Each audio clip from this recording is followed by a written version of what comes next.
My father was, he is on the left here, my father was officer of the General Staff of the Soviet Army.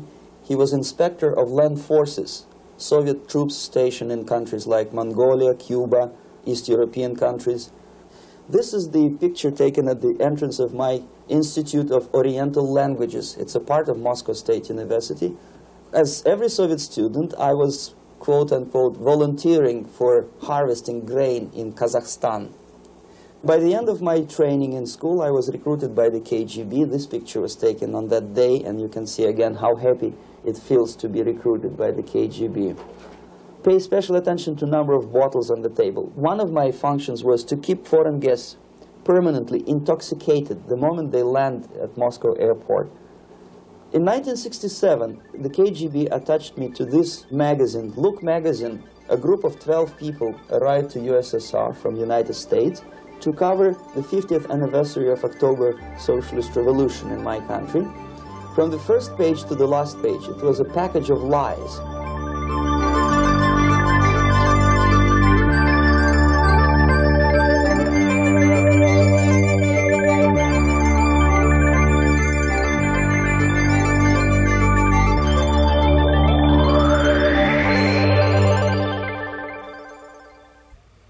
Our conversation is with Mr. Yuri Alexandrovich Bezmenov. Mr. Bezmenov was born in 1939 in a suburb of Moscow. He was the son of a high-ranking Soviet Army officer. He was educated in the elite schools inside the Soviet Union and became an expert in Indian culture and Indian languages. He had an outstanding career with Novosti, which was the, and still is, I should say, the press arm or the press agency of the Soviet Union. It turns out that this is also a front for the KGB. One of his interesting assignments was to brainwash foreign diplomats when they visited Moscow. And he'll tell us a little bit about how they did this and how they planted information which eventually wound up in the press of the free world. He escaped to the West in 1970 after becoming totally disgusted with the Soviet system, and he did this at great risk to his life. He certainly is one of the world's outstanding experts on the subject of Soviet propaganda and disinformation and active measures. Mr. Bezmenov, I'd like to begin by having you tell us a little bit about some of your childhood memories. Well, the most vivid memory of my childhood was Second World War, or to be more precise, the end of the Second World War, when all of a sudden United States, from a friendly nation, which helped us to defeat Nazism, turned overnight into a deadly enemy.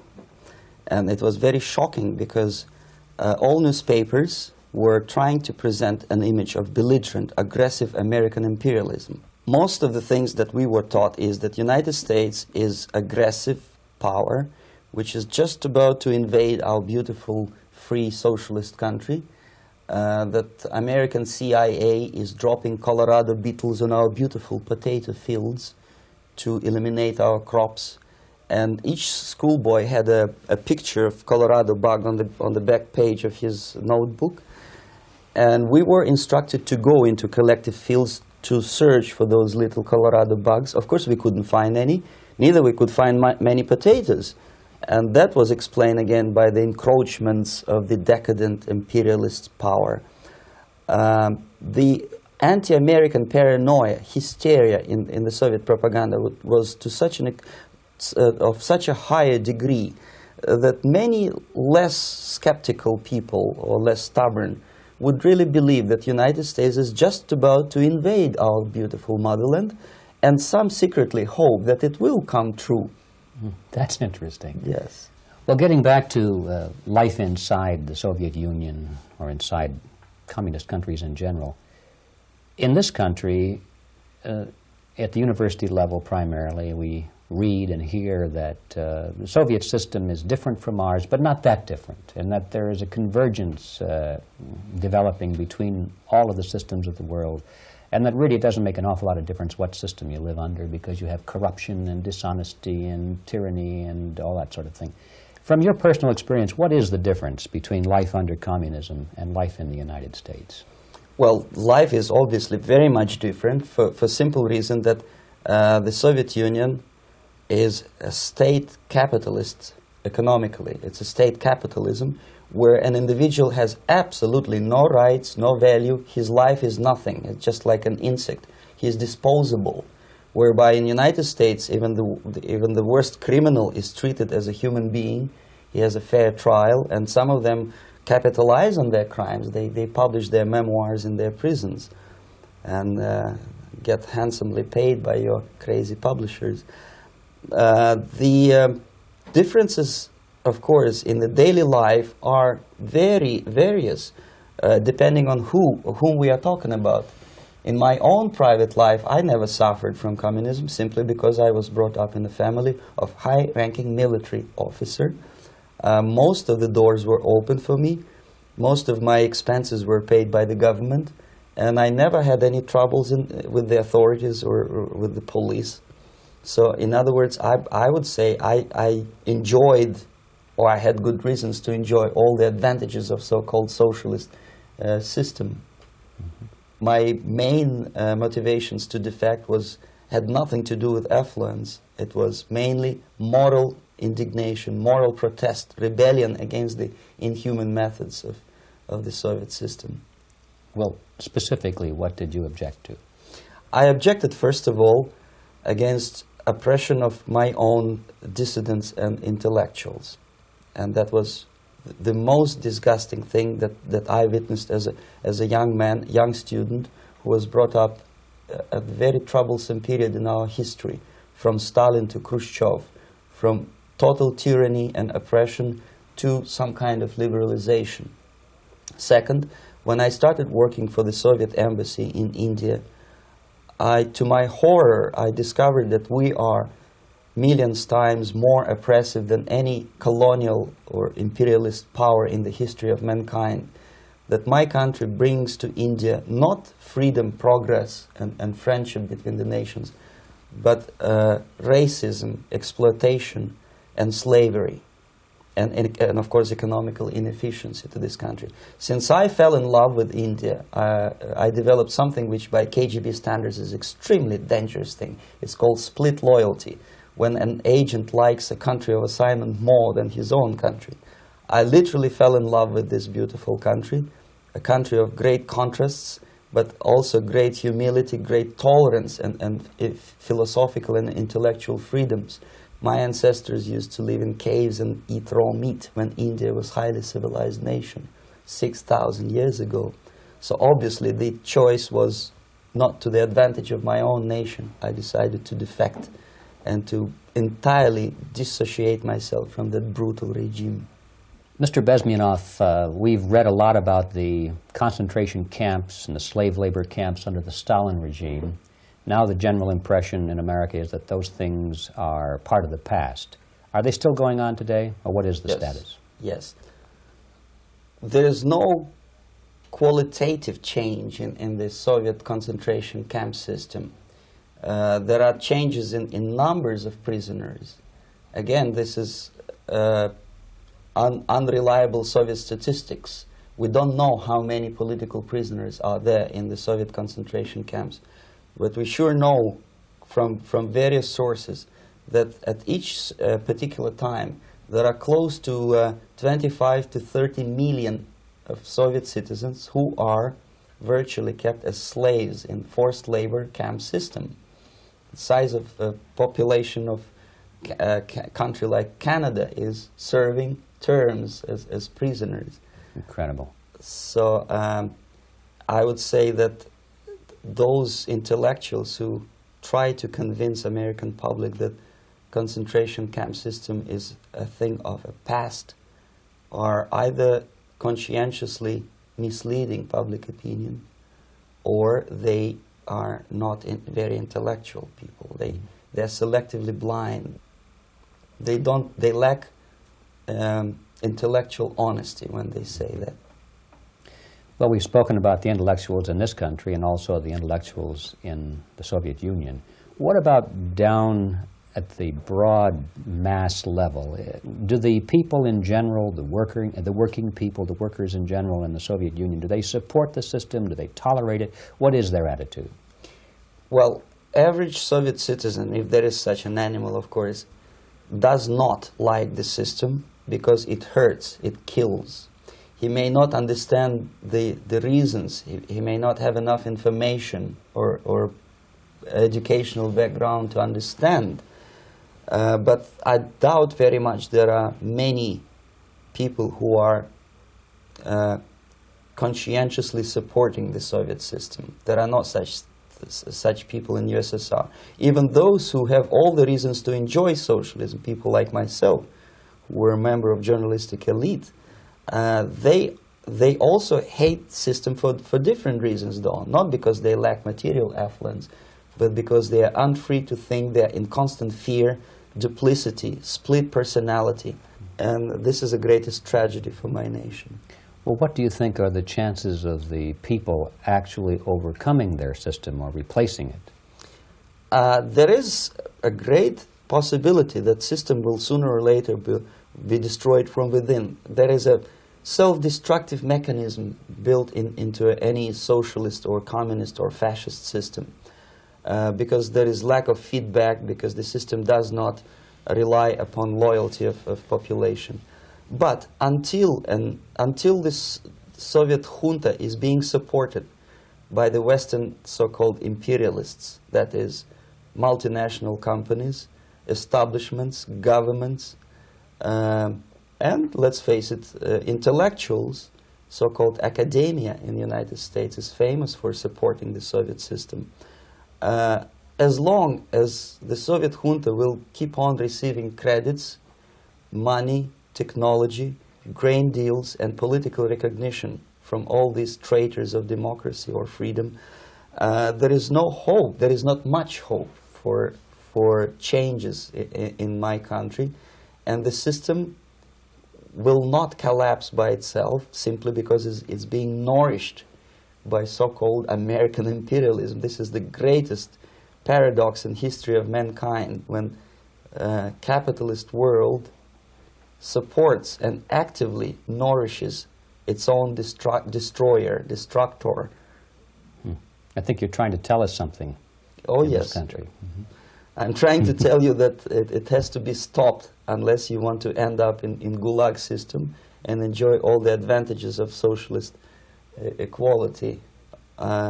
Working for free, catching fleas on your body, sleeping on the planks of plywood in Alaska this time, I guess. Mm-hmm. That's where Americans will belong, unless they will wake up, of course, and force their government to stop aiding Soviet fascism. Mm-hmm. Well, you told us a moment ago why you left the system. I'd like to hear the details of how you did it. It must have been a very dangerous thing. It was not so dangerous, it was crazy. First of all, because defecting in India is virtually impossible, thanks to very strong pressure from the Soviet government. Excuse me, you were in India. On assignment at that time? Yes, I was working for the Soviet embassy in New Delhi as a press officer. Mm-hmm. And defecting for a Soviet diplomat is next to impossible. It's a suicide, as I said, because a great friend Indira Gandhi pushed a law through parliament which says, and I quote, "No defector from any country has a right of political asylum in any embassy on the territory of Indian Republic," which is a masterpiece of hypocrisy. No other defector but the Soviet one needs a political asylum. So knowing that perfectly well, I planned a craziest possible way to defect. I studied counterculture in India. There were thousands of young American boys and girls with no shoes, long hair, smoking hash and marijuana, studying sometimes Indian philosophy, sometimes simply pretending that they study. And they greatly annoyed Indian police, and they were laughing stock of Indians because obviously they were good-for-nothing students. I studied carefully where they congregate, what routes they travel, what language they speak, what do they smoke. And one day I simply joined a group of hippies to avoid detection of Indian police. I was dressed as a typical hippie with blue jeans, long kameez shirts with all kind of nice decorations like beads, long hairs, I bought a wig because for several weeks I had to turn myself from a conservative Soviet diplomat into a very progressive American hippie. And that was the only way that I could avoid detection. It was very interesting experience, but it was necessary because from my own knowledge as a member of Soviet embassy staff, I knew that there were many cases when Soviet defectors were betrayed by Indian police, and also some Western embassies played a very dirty role in betraying the Soviet defectors. According to our information, they were some, I wouldn't call them double agents, but simply amoral people working for this for the United States Embassy, and confiding in people like this would be a suicide. So I had to be extremely careful. I could not trust anyone, and that was the reason for such a crazy way to defect. Well, had you been caught in the act of trying to get out, what would have happened to you? Oh, most likely I would end up in concentration camp. Or, depending on the situation and on the whim of some bureaucrat in KGB, maybe even executed. This is normal practice. Quietly, of course, not publicly. But that would be the end of my defection, of course. Well, when did you finally make it to the United States? In 1970, after about 6 months of debriefing in Athens by the CIA, and I presume FBI too, they let me go first to Germany, then to Canada. That was my decision. I had to change my identity to protect my family and my friends in USSR. And also I was a little bit paranoid, knowing that both Soviet KGB and probably some double agents within the American system may be after me. So I wanted to settle down as far away as possible. I requested CIA to give me some kind of new identity and just let me go on my own. And I settled in Canada. I was a student. I changed many professions, from farm help and laundry truck driver to language instructor and broadcaster for Canadian Broadcasting Corporations in Montreal. Well, have you had any threats on your life or any yes. unpleasant In about 5 years, KGB eventually discovered that I am working for Canadian Broadcasting. I made a very big mistake. I started working for overseas service of CBC, which is similar to Voice of America, in Russian language. And of course, monitoring service in USSR picked up every new voice. Every new announcer, they would make it a point to discover who he is. And in 5 years, sure enough, slowly but surely, they discovered that I am not Thomas Schumann, that I am Yuri Alexandrovich Bezmenov, and that I am working for Canadian Broadcasting, and undermining beautiful détente between Canada and USSR. And the Soviet ambassador Alexander Yakovlev made it his personal effort to discredit me. He complained to Pierre Trudeau, who is known to be a little bit soft on socialism. And the management of CBC behaved in a very strange, cowardly way, unbecoming to representatives of an independent country like Canada. They listened to every suggestion that Soviet ambassador gave, and they started shameful investigation, analyzing content of my broadcasts to USSR. And sure enough, they discovered that some of my statements were probably would be offending to the Soviet Politburo. So I had to leave my job. And of course, subtle intimidations. They would say something like, please cross the street carefully because, you know, traffic is very heavy in Quebec. And fortunately, I know about the psychology and the logic of activity of the KGB, and I never allowed myself to be intimidated. This is the worst thing. This is what they expect a person, a defector, to be intimidated. Once they spot that you are scared, they keep on developing that line And then eventually you either have to give up entirely and work for them, or they neutralize you. They would definitely stop all kind of political activity, which they failed to do in my case, because I was stubbornly working for the Canadian Broadcasting. And in response to their intimidations, I said that, look, this is a free country, and I am as free as you are. And I also can drive very fast. And gun control is not yet established in Canada, so I had a couple of good shotguns in my basement.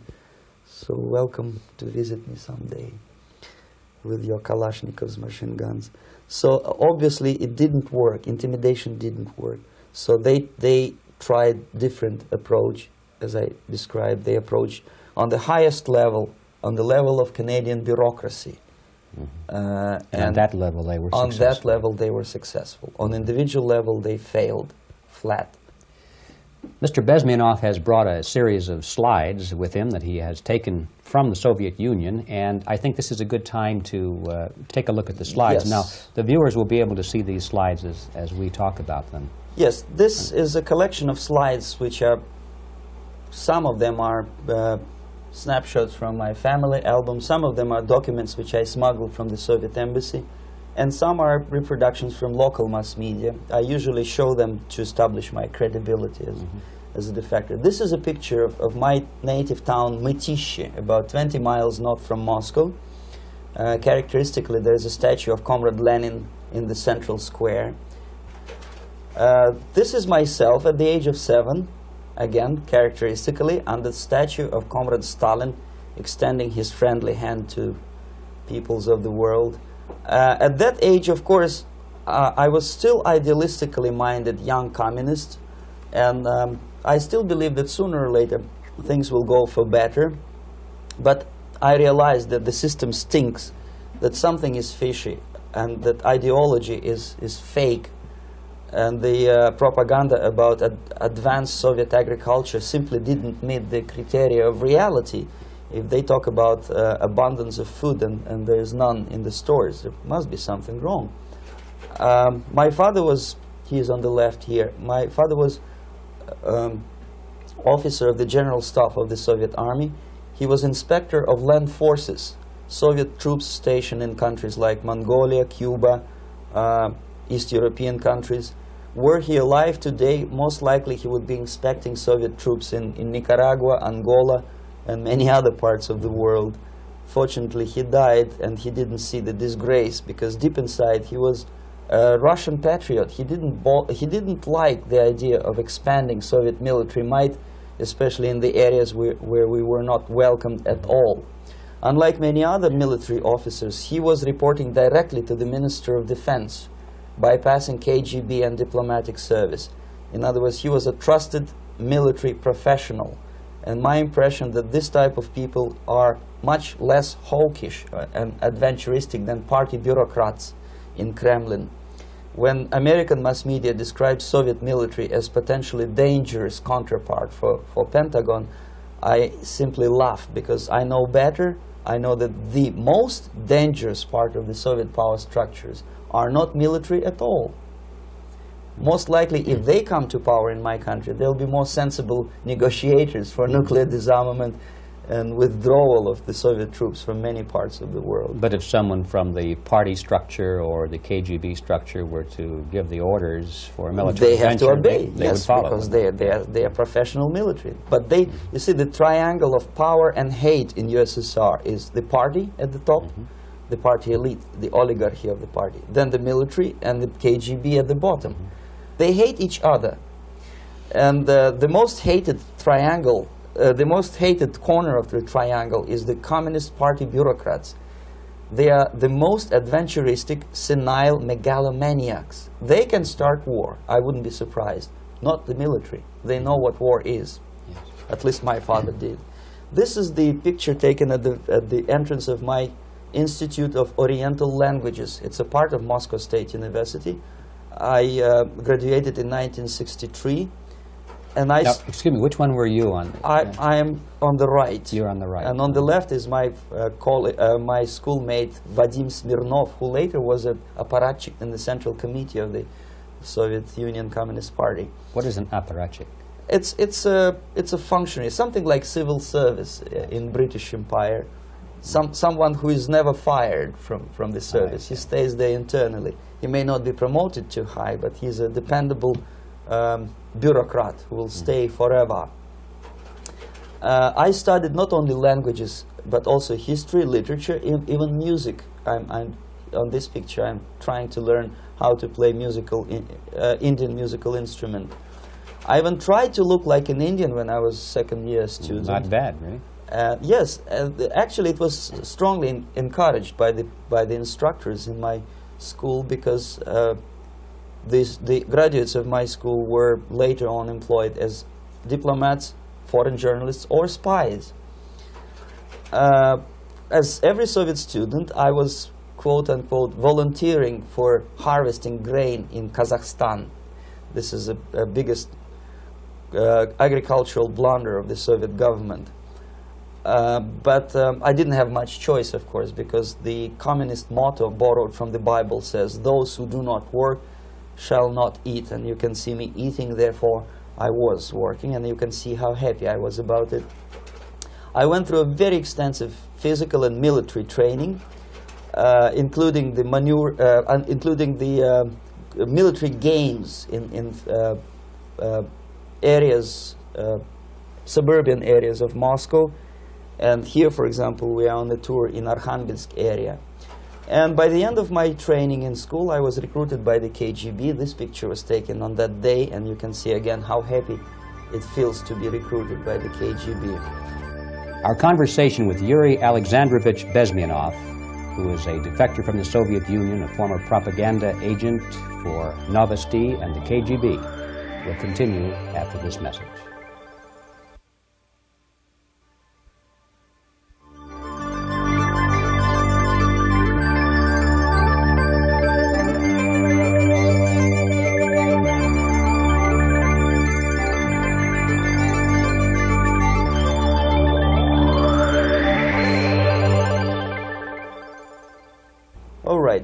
As every student in USSR, I went through very extensive physical and military training and civil defense training too. Unlike in the United States, where civil defense is virtually non-existent, zero. In USSR, every student, whatever his major subject, has to go through very extensive 4-year military and civil defense training. You can see me here with a group of students during one of the war games near Moscow. The main idea, of course, is to prepare a huge reserve army of the USSR. Each student has to graduate as a junior lieutenant. In my case, it was administrative and military intelligence service. My first assignment was to India as a translator with the Soviet Economical Aid Group, building refinery complexes in Bihar state and Gujarat state. At that time, I was still naively, idealistically believing that what I was doing contributes to the understanding and cooperation between the nations.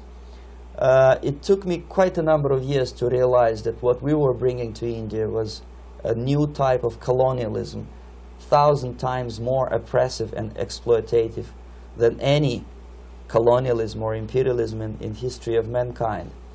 But at that time, I was still hoping that, well, maybe it's not that bad, could be worse, and things may go for better.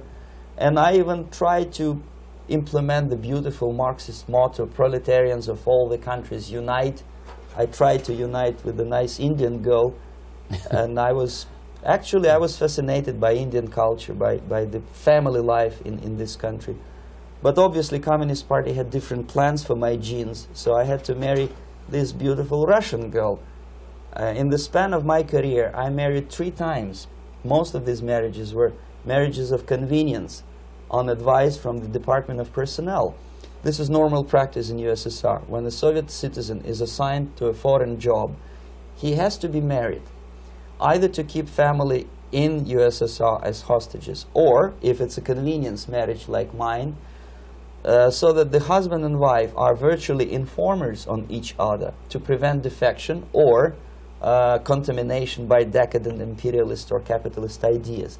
In my case, I hated that girl so much that the moment I landed in Moscow, we were divorced, and I married later, second time. By the end of my first assignment in India, I was promoted to the position of public relation officer. You can see me here translating a speech by a Soviet boss. And you're on the right. I'm on the right here, yes. And it was, the occasion was commissioning of the refinery complex in Bihar, Barauni. Back in Moscow, I was immediately recruited by Novosti Press Agency, which is a propaganda and ideological subversion front for the KGB. 75% of the members of the Novosti are commissioned officers of the KGB. The other 25 are, like myself, co-opted agents who are assigned to specific operations. In this particular case, you can see me talking to students of Lumumba Friendship University in Moscow. This is a huge school under the direct control of the KGB and Central Committee, where future leaders of the so-called national liberation movements are being educated and selected carefully. And some of them have absolutely, this, for example, is a group of students from Lumumba. They don't look like students at all. They look more like military, and that's exactly what they were. They were dispatched back to their countries to be leaders of the so-called national liberation movements, or to be translated into normal human language, leaders of international terrorist groups. Another area of activity when I was working for the Novosti was to accompany groups of so-called progressive intellectuals, writers, journalists, publishers, teachers, professors of colleges. You can see me here in Kremlin. I'm second on the left, with a group of Pakistani and Indian intellectuals. Most of them pretended they don't understand that we are actually working on behalf of the Soviet government and the KGB. They pretended that they are actually being guests, VIP intellectuals, that they are treated according to their merits and their intellectual abilities.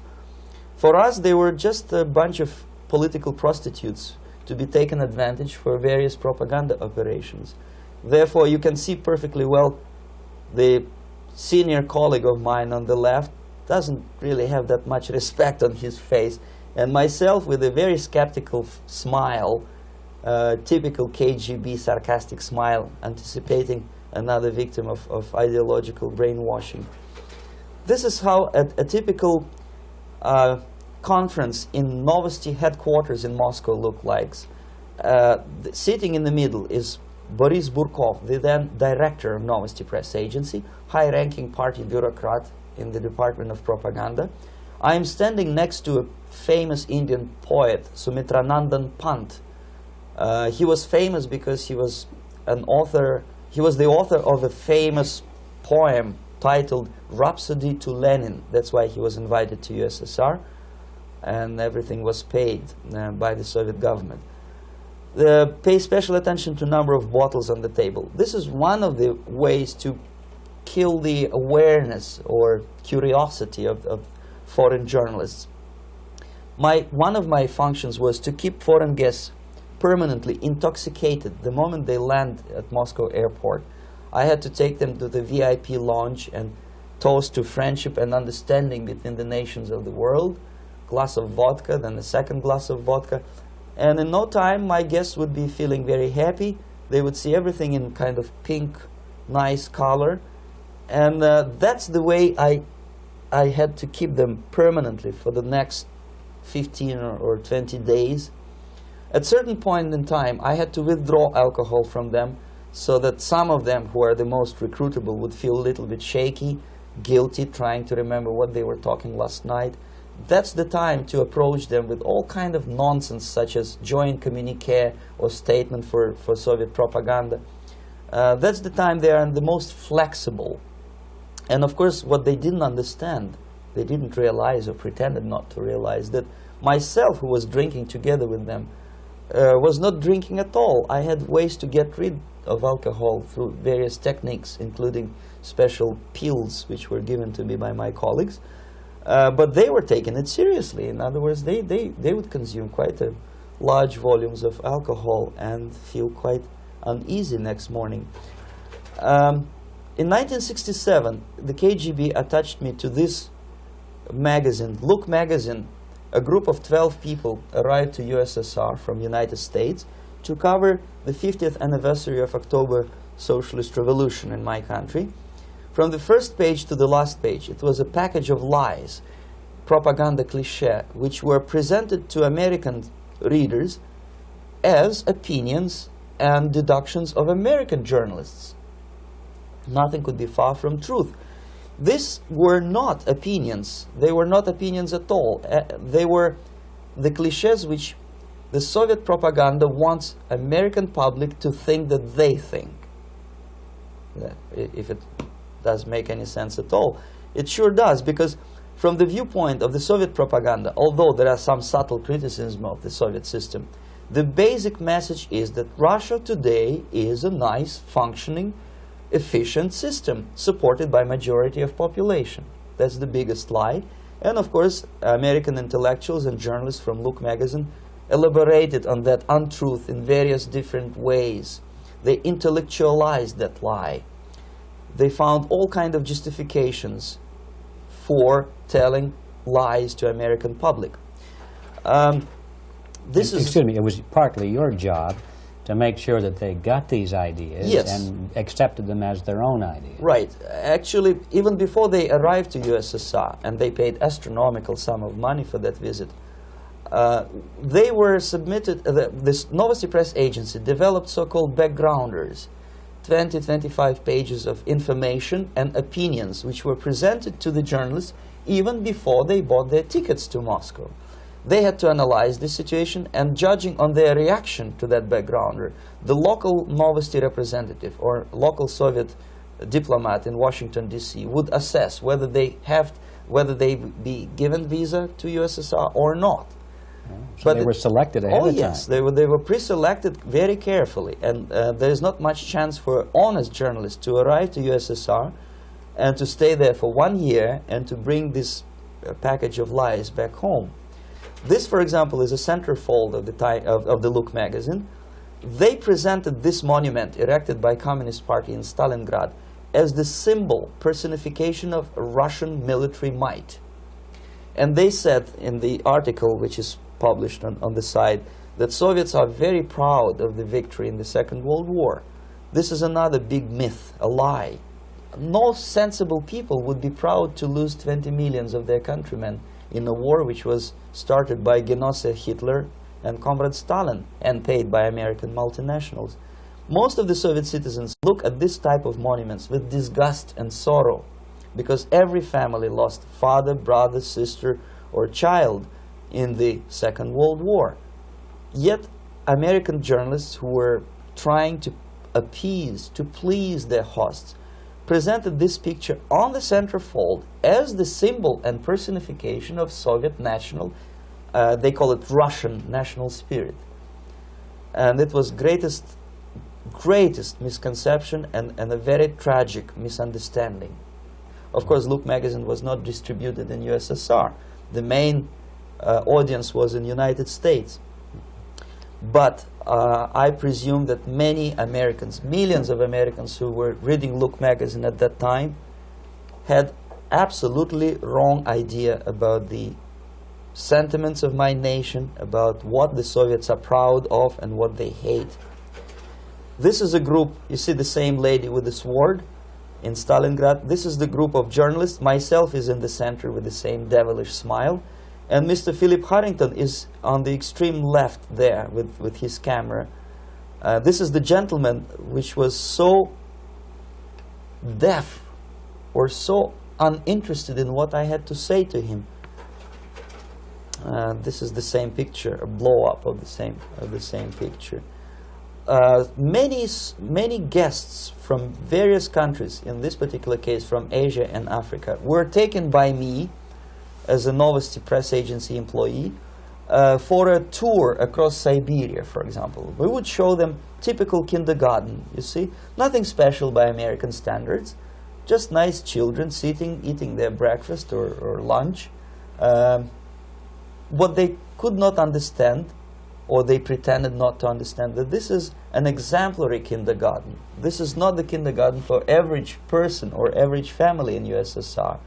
And we maintain that illusion in their minds. You can see myself under the red spot in the middle there, with the same business-like expression. I'm doing my job. That's what I'm assigned to do, and that's what I was paid to do. But deep inside, I still hope that at least some of these useful idiots would understand that what they are looking at has nothing to do with the level of affluence in my nation. This is a better picture which reflects the true spirit of the Soviet childhood. This picture was printed in a Canadian government publication by mistake. In the middle, you can see children playing on a small courtyard, and the caption goes, "This is a typical kindergarten in Siberia." What these idiots didn't understand, that it is not kindergarten at all. It is a prison for children of political prisoners. But there was not a single mentioning that what they were visiting actually was an area of concentration camps. And the job of people like myself to help them to not to notice that they are actually talking to prisoners. Most of the children were dressed, especially on the occasion of the foreigners' visit. Of course, there were no corpses on the ground. There were no machine gun guards. And well, it looks not very pleasant, as you see. It looks dull, but obviously it does not create an impression that this is actually a prison. Well, did any of the journalists have the curiosity to ask about prisons and that kind of thing? Yes. They were in Siberia. Yes. This is what you associate. Yes, some of them asked questions, and naturally we would give them, for the stupid question, we give them stupid answer. No, there are no prisons in Siberia. No, most of the people who you see are free citizens of USSR. They are very happy to be here, and they are contributing to the glory of the socialist system. Some of them pretended that they believe what I was telling them, and most of them, we may discuss it later, what are the motivations of these people? Why would they stubbornly bring lies to their own population through their own mass media? I have various answers to this. There is not a single explanation. It's a complex of explanations. It's fear, pure biological fear. They understand that they are on the territory of an enemy state, a police state. And just to save their rotten skins and their miserable jobs, their affluence back home, they would prefer to tell a lie than to ask truthful questions and report truthful information. Second, most of these schmucks were afraid to lose their jobs, because obviously if you tell truth about my country, you will not last long as a correspondent of New York Times or Los Angeles Times. They will fire you. What kind of correspondent are you? You obviously cannot find common language with Russians if they kick you out in 24 hours. So just by trying to be conformist to their own editorial bosses, they tried not to offend the sentiments of the Soviet administrators and people like myself. Deep inside, I hope they would insult my or offend my sentiments. Obviously, they preferred not to. Another reason, I refuse to believe it, but obviously, there is another reason. Obviously, it's a greed. These people earn a lot of money. When they come back to USA, they claim that they are experts on my country. They write books which sells in million copies, titled like Russians, The Truth About Russia. Most of it is lie about Russia. Yet they claim to be Sovietologists. They play back myth about my country, the propaganda cliches. Yet they stubbornly resist the word of truth. If a person like Solzhenitsyn is either defecting or kicked out of USSR, they try all their best to discredit him and to discourage him. I don't have much chance to appear on national network with a true story about my country. But a useful idiot like Hendrik Smith or Robert Kaiser, they are big heroes. They come back from USSR. They say, oh, we were talking to dissidents in Russia. Big deal. Soviet dissidents are chasing American correspondents in the streets, and they are cowardly escaping from these contacts. For some strange reason, if you want to know more about Spain, you refer to Spanish writers. If you want to learn more about French, you read French writers. Even about Antarctica, I bet you would read Penguins. Only about the Soviet Union, for some strange reason, you read Hendricks and Schmendricks and all kind of Kissingers, because they claim that they know more about my country. They know nothing, or next to nothing, or they pretend that they know more than they actually do. I would say they are dishonest people who lack integrity and common sense and intellectual honesty. They bring back all kind of stories like that. A kindergarten in Siberia. Omitting the most important fact, it's a prison for children of political prisoners. Another greatest example of monumental idiocy of American politicians. Edward Kennedy was in Moscow, and he thought that he is a popular, charismatic American politician who is easygoing, who can smile, dance at the wedding in Russian Palace of Marriages. What he did not understand, or maybe he pretended not to understand, that actually he was being taken for a ride. This is a staged wedding, especially to impress foreign media or useful idiots like Ed Kennedy. Most of the guests there, they had security clearance, and they were instructed what to say to foreigners. This is exactly what I was doing. You can see me in the same damn wedding palace in Moscow where Ed Kennedy was dancing here. You see, smiling. He thinks he's very smart. From the viewpoint of Russian citizens who observe this idiocy, he's narrow-minded, egocentrical idiot who tries to earn his own popularity through participation in propaganda farces like this. Here you can see myself. On the right, again, exemplary Soviet bride. On the left, 3 journalists from various countries, Asia, Africa, and Latin America. Obviously, they enjoying the situation. They will go back home and write the reports. We were present on a regular Soviet wedding. They were not present on a regular Soviet wedding. They were present, they were parts of a farce, of a circus performance. Another thing which I had to, sometimes risking my life to explain to foreigners. Time magazine, for example, is very critical of South African racist regime. The whole article was dedicated to the shameful internal passport system where blacks are not allowing to live with whites. For some strange reason, for the last 14 years since my defection, nobody wanted to pay attention to my passport. This is my passport. It also shows my nationality, and it has a police rubber stamp, which is called propiska in Russian language, which assigns me to a certain area of residence. I cannot leave that area, same way as this black man cannot leave the area in South Africa. Yet we call South African government racist regime. Not a single Jane Schmonda or Fonda is brave enough, courageous enough to come to media and say, look, this is what happens in USSR. I send a copy of my passport to many American liberals and civil rights defenders and all the other useful idiots. They never bothered to answer me back. This shows what kind of integrity, what kind of honesty these people are. They're a bunch of hypocrites because they don't want to recognize a good example of racism in my country. This is the first stage of befriending a professor. You can see myself on the left with the same James Bond smile. On the right is my KGB supervisor, Comrade Leonid Mitrokhin, and in the middle a professor of political science in Delhi University. The next stage would be to invite him to a gathering of Indo-Soviet Friendship Society. There he is sitting next to his wife before he is being sent to USSR for free trip. Everything is paid by the Soviet government.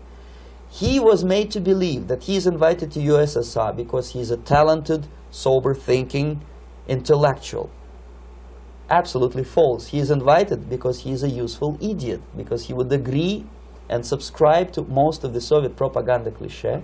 And when he is coming back to his own country, he is going for years and years to teach the beauties of Soviet socialism, newer and newer generations of his students, thus promoting the Soviet propaganda line. The KGB was even curious about this gentleman. It may look innocent. Maharishi Mahesh Yogi, a great spiritual leader, or maybe a great charlatan and crook, depending on from which side you're looking at him. Beatles were trained at his ashram in Hardwar in India how to meditate. Mia Farrow and other useful idiots from Hollywood visited his school, and they returned back to United States absolutely zonked out of their minds with marijuana, hashish, and crazy ideas of meditation. To meditate, in other words, to isolate oneself from the current social and political issues of your own country, to get into your own bubble, to forget about troubles of the world. Obviously, KGB was very fascinated with such a beautiful school, such a brainwashing center for stupid Americans. I was dispatched by the KGB to check what kind of VIP Americans attend this school. That's you on the left. Yes, I'm on the left. I was trying to get enrolled in that school. Unfortunately, the Maharishi Mahesh Yogi asked too much. He wanted $500 American for enrollment. But my function was not actually to get enrolled in the school. My function was to discover what kind of people from United States attend this school. And we discovered that, yes, there are some influential members of family, public opinion makers of United States who come back with the crazy stories about Indian philosophy.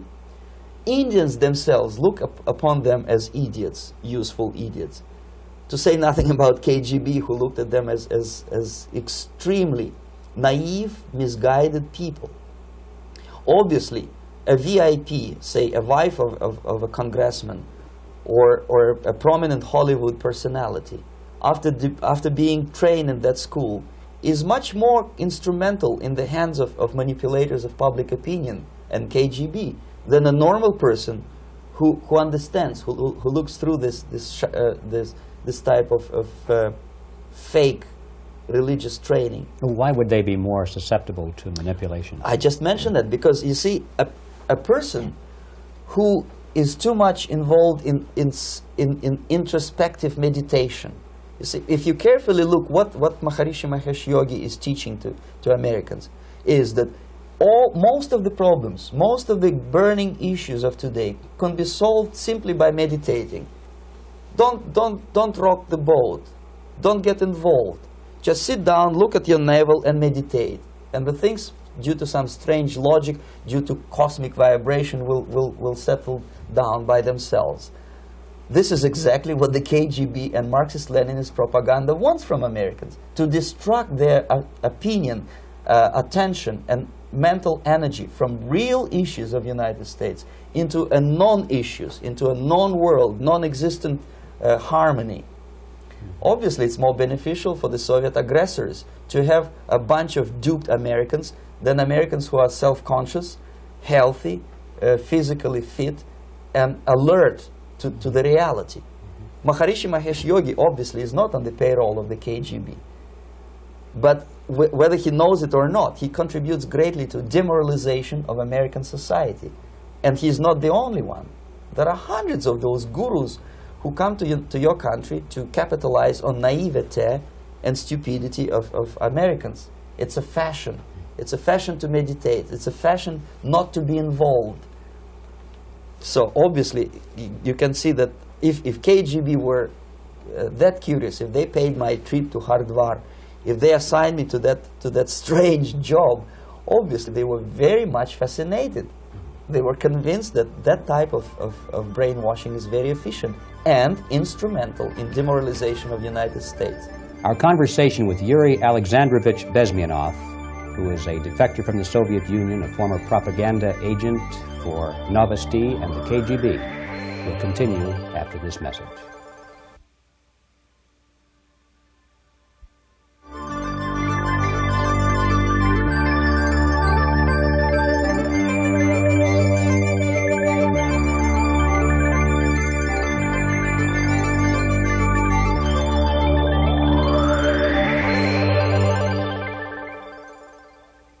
This This picture shows the part of the building of USSR embassy, and my supervisors. On the left is Comrade Mehdi, an Indian communist, and on the right, Comrade Mitrokhin, my supervisors in the secret department of research and counter-propaganda. It has nothing to do with either research or counter-propaganda. Most of the activity of that department was to compile huge volume of information on individuals who were instrumental in creating public opinion. Publishers, editors, journalists, actors, educationalists, professors of political science, members of parliament, representatives of business circles. Most of these people were divided roughly in two groups. Those who would toe the Soviet foreign policy, they would be promoted to the positions of power through media and public opinion manipulation. Those who refused the Soviet influence in their own country would be character assassinated or executed physically come revolution. Same way as in the small town of Hue in South Vietnam, several thousands of Vietnamese were executed in one night when the city was captured by Viet Cong for only 2 days. And American CIA could never figure out how could possibly communists know each individual, where he lives, where to get him, and would be arrested in one night, basically in some 4 hours before dawn, put on a van, taken out of the city limits and shot. The answer is very simple. Long before communists occupied the city, there was extensive network of informers, local Vietnamese citizens, who knew absolutely everything about people who are instrumental in public opinion, including barbers and taxi drivers. Everyone who was sympathetic to the United States was executed. Same thing was done under the guidance of the Soviet embassy in Hanoi, and same thing I was doing in New Delhi. To my horror, I discovered that in the files where people were doomed to execution, there were names of pro-Soviet journalists with whom I was personally friendly. Pro-Soviet? Yes. They were idealistically minded leftists who made several visits to USSR, and yet the KGB decided that come revolution or drastic changes in political structure of India, they will have to go. Why is that? Because they know too much. Simply because, you see, the useful idiots, the leftists who are idealistically believing in the beauty of Soviet socialist or communist or whatever system, when they get disillusioned, they become the worst enemies. That's why my KGB instructors specifically made the point, never bother with leftists. Forget about these political prostitutes. Aim higher.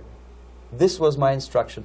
Try to get into large circulation, established conservative media. Rich, filthy rich movie makers, intellectuals, so-called academic circles. Cynical, egocentric people who can look into your eyes with angelic expression and tell you a lie. These are the most recruitable people, people who lack moral principles, who are either too greedy or too suffer from self-importance. They feel that they matter a lot. These are the people who KGB wanted very much to recruit. But to eliminate the others, to execute the others, don't they serve some purpose? Wouldn't they be the ones they rely on? They serve purpose only at the stage of destabilization of a nation. For example, your leftists in United States, all these professors and all these beautiful civil rights defenders, they are instrumental in the process of the subversion only to destabilize the nation.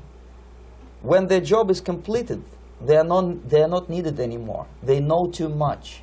Some of them, when they get disillusioned, when they see that Marxist-Leninists come to power, obviously they get offended. They think that they will come to power. That will never happen, of course. They will be lined up against the wall and shot. But they may turn into the most bitter enemies of Marxist-Leninists when they come to power. And that's what happened in Nicaragua. You remember most of these former Marxist-Leninists were either put to prison or one of them split, and now he's working against Sandinistas. It happened in Grenada when Maurice Bishop was already a Marxist. He was executed by a new Marxist who was more Marxist than this Marxist. Same happened in Afghanistan when first there was Taraki, he was killed by Amin, then Amin was killed by Babrak Karmal with the help of KGB. Same happened in Bangladesh when Mujibur Rahman, very pro-Soviet leftist, was assassinated by his own Marxist-Leninist military comrades. It's the same pattern everywhere.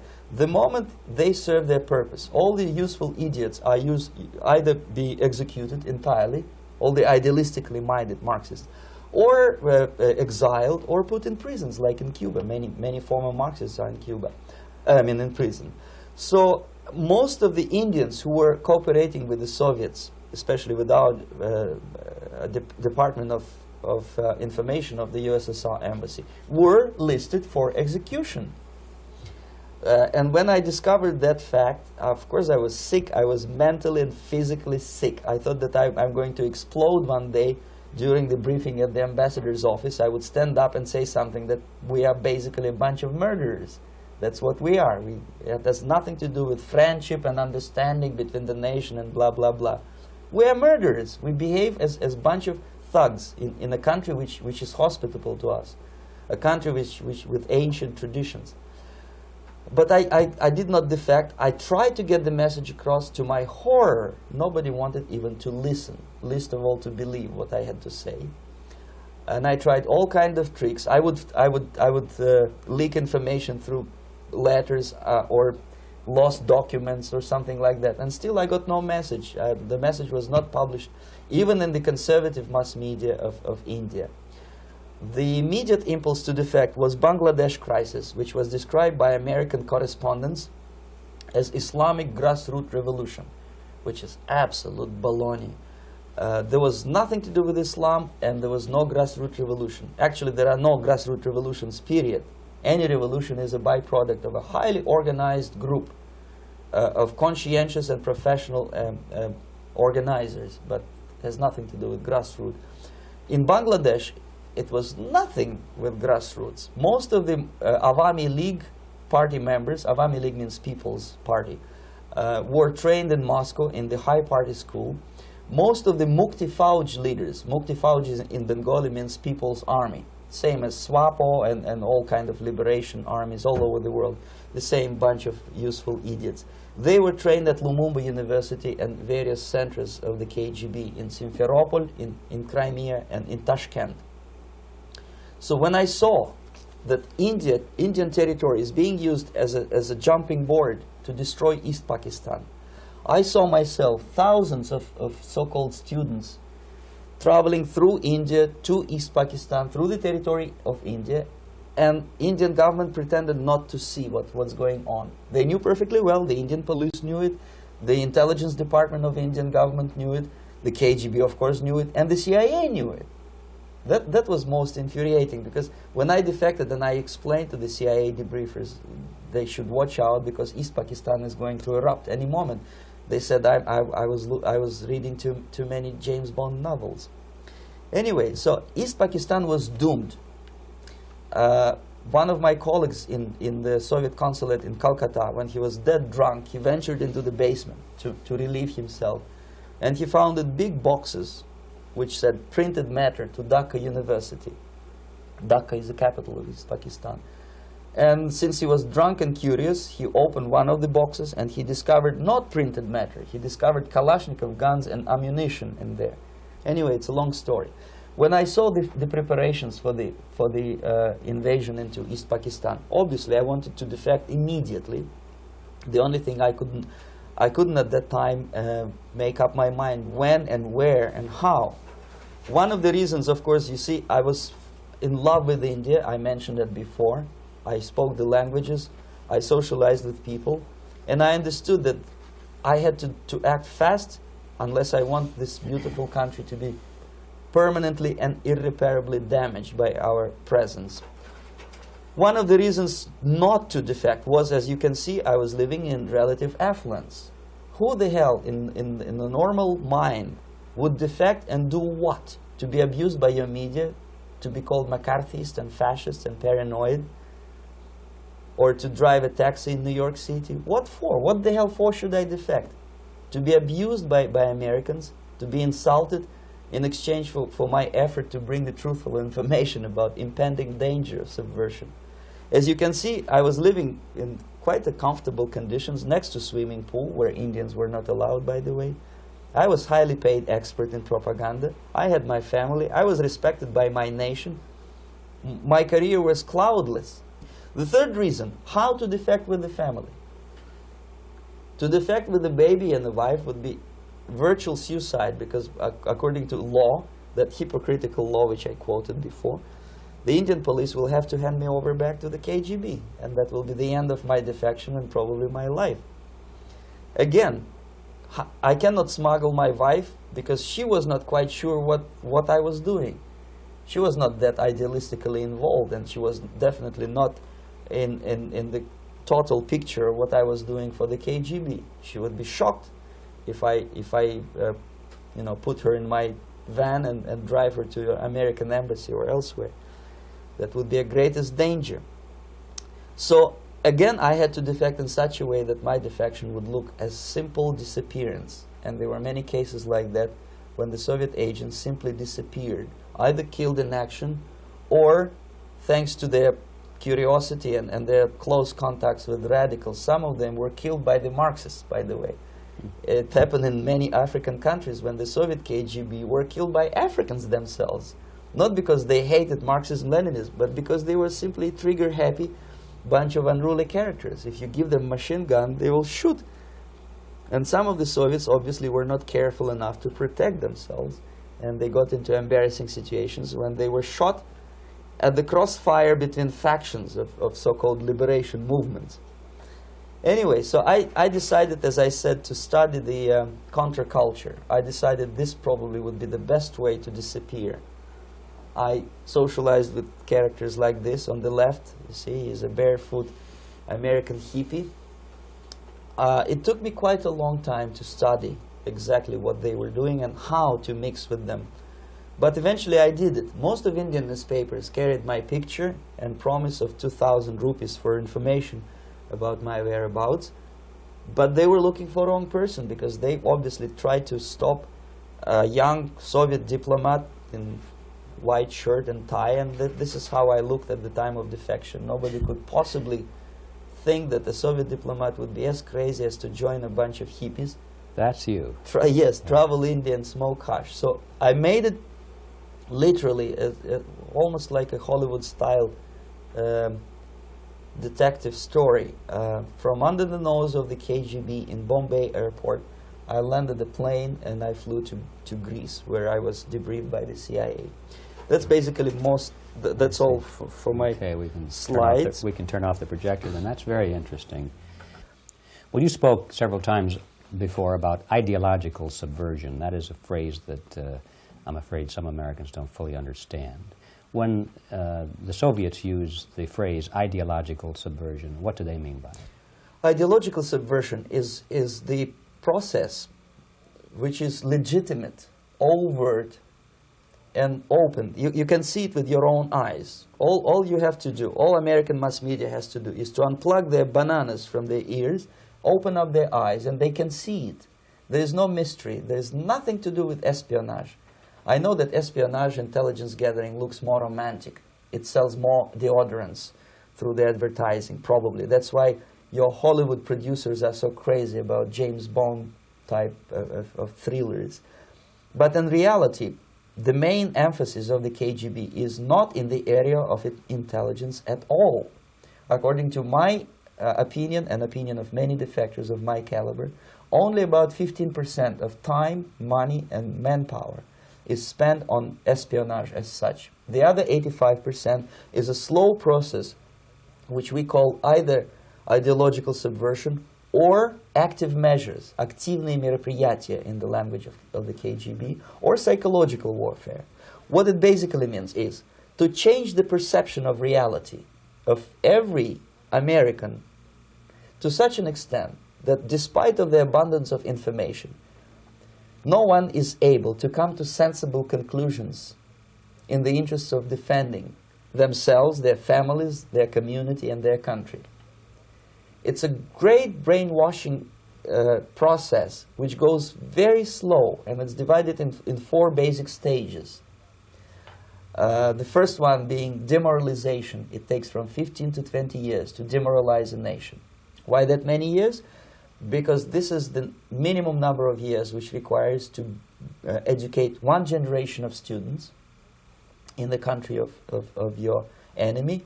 exposed to the ideology of the enemy. In other words, Marxism-Leninism ideology is being pumped into the soft heads of at least 3 generations of American students without being challenged or counterbalanced by the basic values of Americanism, American patriotism. The result you can see.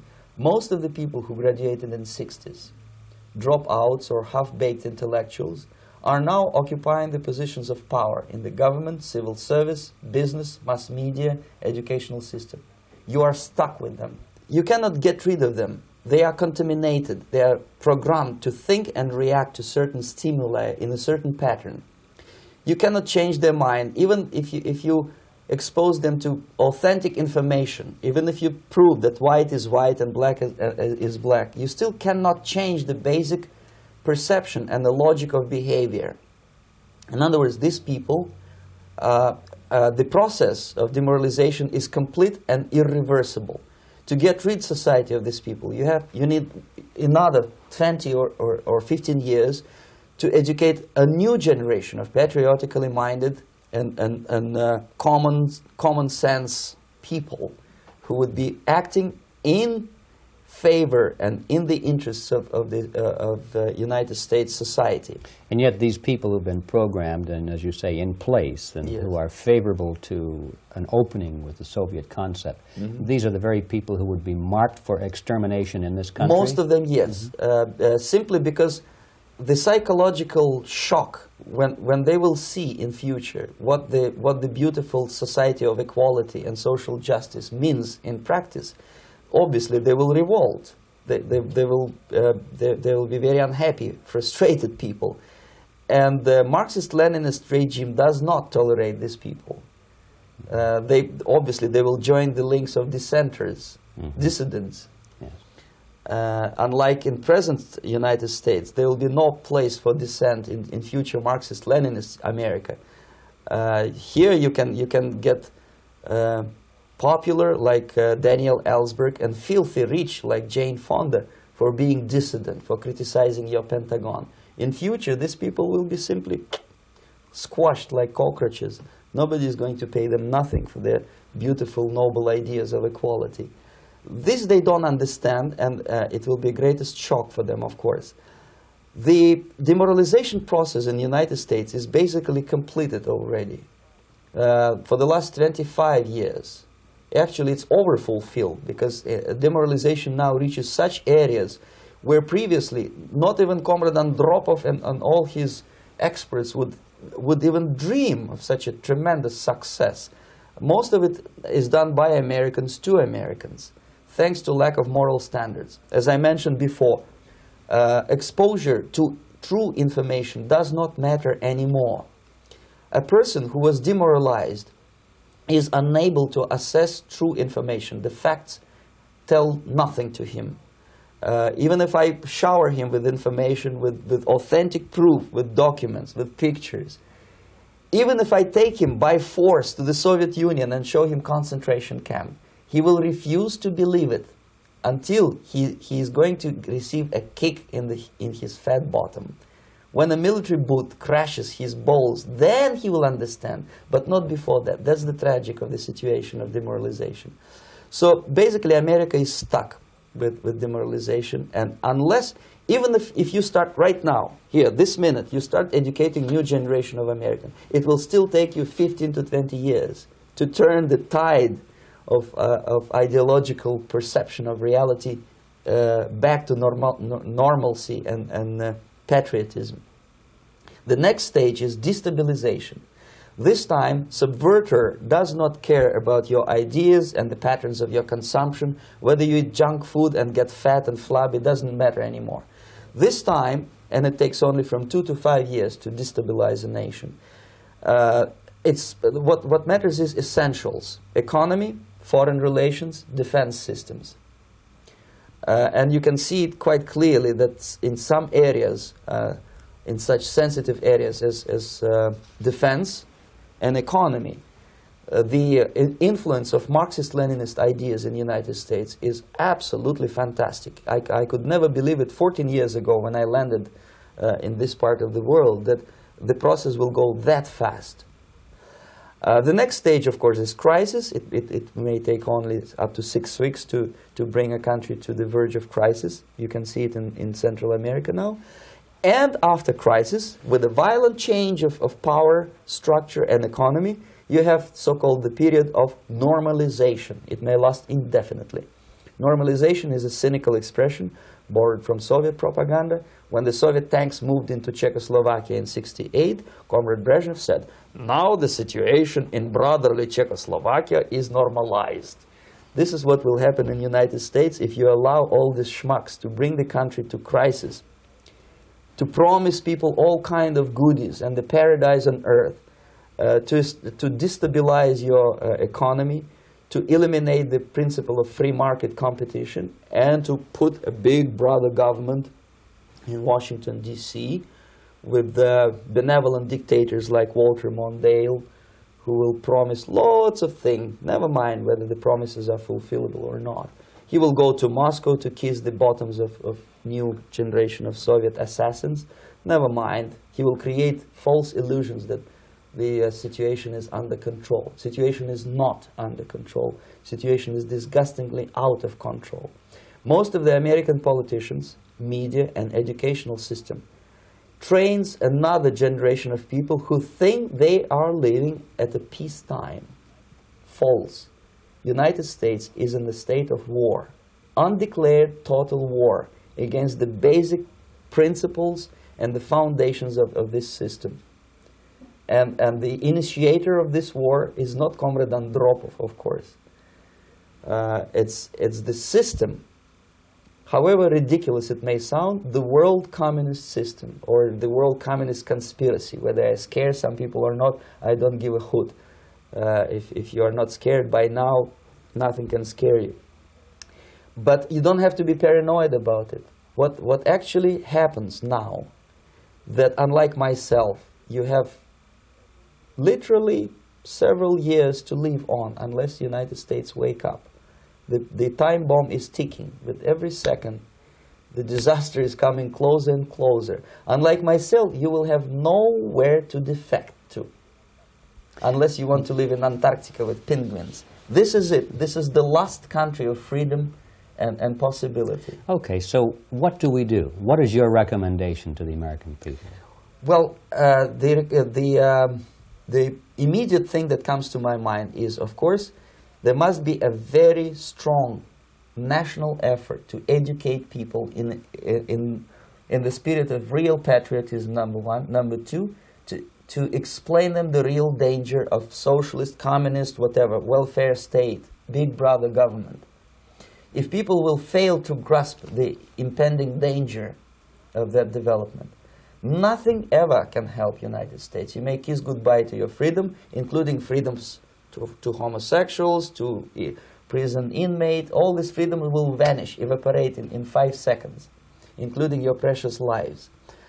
The second thing, the moment at least part of United States population is convinced that the danger is real, they have to force their government. And I'm not talking about sending letters, signing petitions, and all this beautiful, noble activity. I'm talking about forcing United States government to stop aiding communism. Because there is no other problem more burning and urgent than to stop the Soviet military-industrial complex from destroying whatever is left of the free world. And it is very easy to do. No credits, no technology, no money, no political or diplomatic recognition, and of course no such idiocy as grain deals to USSR. The Soviet people, 270 millions of Soviets, will be eternally thankful to you if you stop aiding a bunch of murderers who sit now in Kremlin and whom President Reagan respectfully calls government. They do not govern anything, least of all such complexity as the Soviet economy. So basic, two very simple, maybe too simplistic answers or solutions, but nevertheless they are the only solutions. Educate yourself, understand what's going on around you. You are not living at a time of peace. You are in a state of war, and you have precious little time to save yourself. You don't have much time, especially if you are talking about young generation. There's not much time left for convulsions and sexual masturbation to the beautiful disco music. Very soon it will go, just overnight. If we are talking about capitalists or wealthy businessmen, I think they are selling the rope on which they will hang very soon. If they don't stop, if they cannot curb their unsettled desire for profit, and if they keep on trading with the monster of the Soviet communism, they are going to hang very soon. And they will pray to be killed, but unfortunately they will be sent to Alaska probably to manage industry of slaves. It's simplistic. I know it sounds unpleasant. I know Americans don't like to listen to things which are unpleasant. But I have defected not to tell you the stories about such idiocy as microfilm, James Bond type espionage. This is garbage. You don't need any espionage anymore. I have come to talk about survival. It's a question of survival of this system. You may ask me, what is it in for me? Survival, obviously, because unlike, as I said, I am now in your boat. If we sing together, we'll sing beautifully together. There is no other place on this planet to defect to.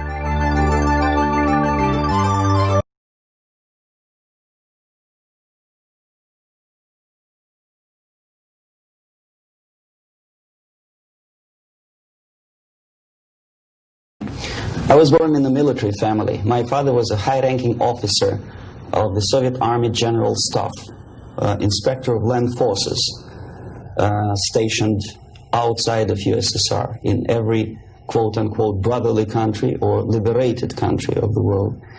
I graduated from Oriental Studies Institute, affiliated to Moscow State University in 1963. I started working with Novosti Press Agency, the biggest propaganda and ideological subversion organization of USSR, which is directly under KGB. Ostensibly, it's a public news agency. Novosti in Russian language means news, but there are no news. It's mainly propaganda. My first job was a translator with Economical Aid Group in India. We were building refineries and other industrial projects in public sector, socialist sector of India. My last job was press officer of the Soviet embassy in New Delhi. I defected in 1970, landed in Canada, worked for several years as a producer of Canadian Broadcasting Corporation, overseas service in Russian language, similar to Voice of America. Then I was teaching at University of Toronto, Political Science Department, McGill University, Slavic Studies, and School of Journalism, Ottawa, in Carleton University in Ottawa. Last year, I joined a small Russian language publishing house here in Los Angeles, and now I'm a political analyst for weekly Panorama newspaper. Lumumba University language instruction was my so-called extracurricular activity, which is usually given to Soviet young communists as a non-paid job to prove loyalty to the party. I was instructing students from Asia, Latin America, and Africa before they entered an ideological indoctrination class. It was mainly Russian language instruction, after which the students usually join 2-year or 3-year extensive course in Marxist-Leninist ideological indoctrination, plus their own subjects of their choice, medicine, physics, chemistry, whatever. If after 5 or 6 years studying, they are proven to be, well, flexible, loyal, cynical enough to follow the Soviet foreign policy, they are being transferred to a KGB school for a period of 2 years, after which they are being dispatched back to their native countries and become so-called sleepers, the word originated from sleeping. For several years, they sleep in their own countries doing nothing. Sometimes they're pursuing their own careers, become lawyers, doctors, teachers, taxi drivers, barbers, and they spring into action after many years of destabilization of their own countries as Soviet agents. Therefore, all of a sudden you discover well-established lawyers in a country like Nicaragua who are, for some strange reason, are bitterly against quote-unquote American imperialism and idealistically for Soviet Marxist-Leninist imperialism. I joined Novosti Press Agency before I graduated from the Oriental Studies Institute, where I studied Hindi and Urdu, two languages of Indian subcontinent. Urdu is the language of Pakistan and Hindi is the language of India.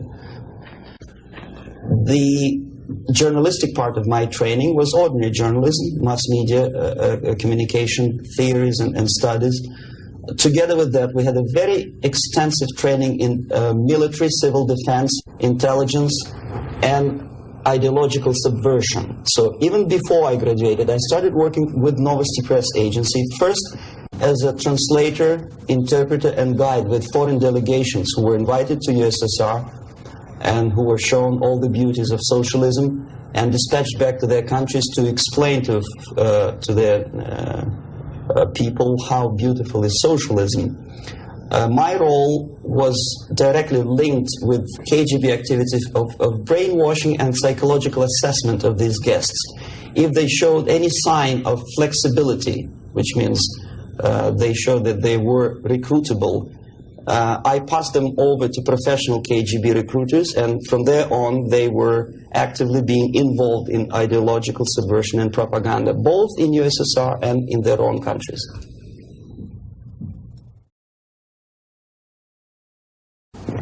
Well, decision of course was very painful and difficult.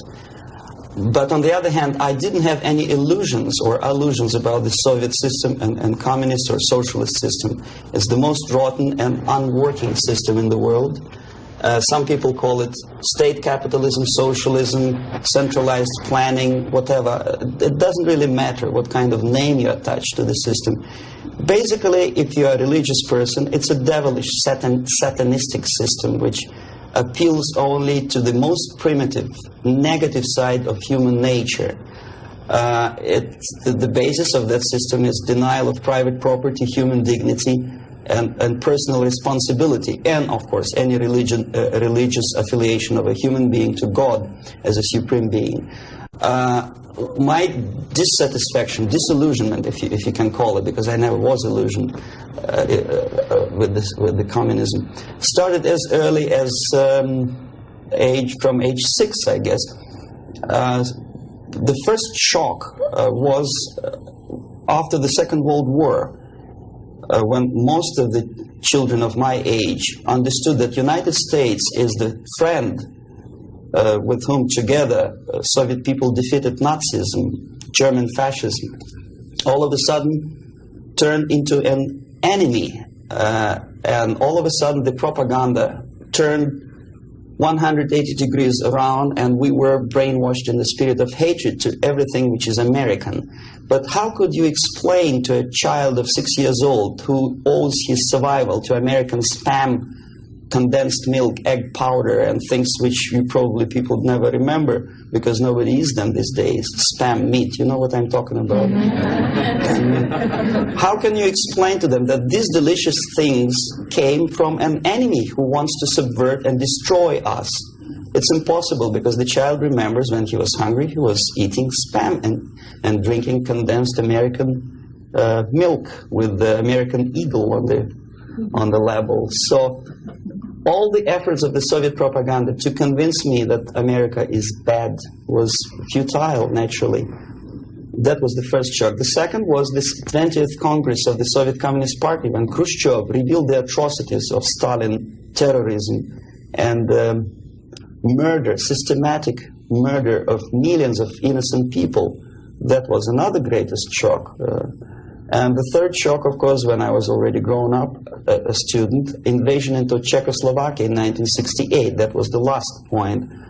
And when I was in India, acting as a Soviet official, a Soviet diplomat, I understood that sooner or later I have to defect and to explain what exactly I was doing in India. I fell in love with that country because at that time this country didn't do any harm to any neighbors, least of all to the Soviet Union. And yet we did so much harm to that country that I decided to defect and explain it, first to Indians, then to American politicians, intelligence communities, and media. Unfortunately, I didn't have much success because my stories were treated with a great skepticism. I was called paranoid, McCarthyist, fascist, Cold War maniac, and other names which I don't want to mention here. And it took me quite a number of years to understand that I'm talking to people who are trying to prevent average American from knowing the truth about communism. The basic methods are not that much different from activities of any public relation officer from any big company. Say Coca-Cola, I bet. They have their own department of public relations and press relations. But the ultimate goal, the ultimate purpose is different.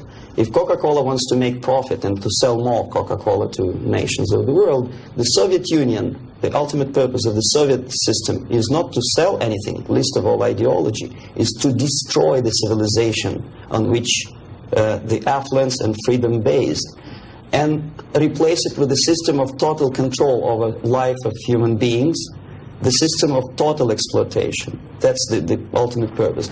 My specific measures, which I was forced to do, unwillingly of course, but I had to do them just to promote myself further and further, is bribery, corruption, befriending politicians, members of parliament, influential scholars, members of civil service, businessmen. In other words, anyone who has anything to do with shaping of public opinion in the interests of the Soviet foreign policy. That would include a long process which sometimes is unnoticeable to an average person. It's a long-term process which is called ideological subversion. It's unnoticeable as movement of the small hand of a clock. You know it's going around, but even if you watch it intensely, you don't see the movement. The eventual result is befriending these people and trying to get them involved in the activity in the interests of the Soviet foreign policy. The immediate impulse when I learned that the Soviet embassy, Department of Research and Counter-Propaganda, of which I was a deputy chief, is engaged neither in research nor in counter-propaganda. It is a department which is compiling information of private nature on individuals divided in two groups, good boys and bad boys. The sympathetic people were promoted in media and public life. The people who were opposed to the Soviet foreign policy were blackwashed, blackmailed, and destroyed, first morally and sometimes physically too. Understanding of what I was doing came to me when I looked through a press release of United States Information Service describing an incident in a South Vietnamese city of Hue, captured by communists from Hanoi for 48 hours. Then it was recaptured by United States and South Vietnamese armies, and to their horror they discovered that within 2 nights the communists could manage to round up more than 15,000 people and execute them. Most of these people were either sympathetic to the United States or to the Western culture, or directly involved in activities supporting United States President in South Vietnam, agents of CIA naturally, even barbers because they know too much. They were executed, and United States intelligence couldn't figure out how could they possibly do it in such short period of time. Later on they discovered, they found out from several defectors that long before communists occupied that city, there was an extensive omnipresent network of informers who knew exactly the addresses, the names, the whereabouts of each individual who was later executed. When I turned to my own files, I discovered that basically that information exists in my department.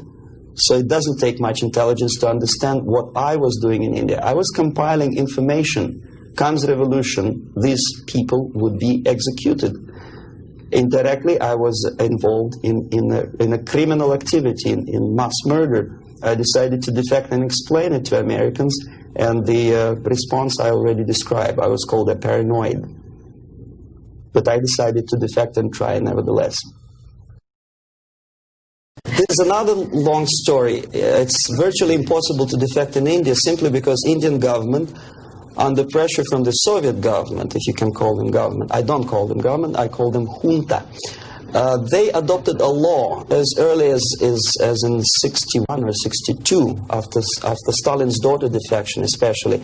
That law states that no embassy, no foreign legation on the territory of Indian Republic has a right to extend political asylum to any defector from any country, which is it's a masterpiece of hypocrisy. No other defector but a Soviet one needs a political asylum.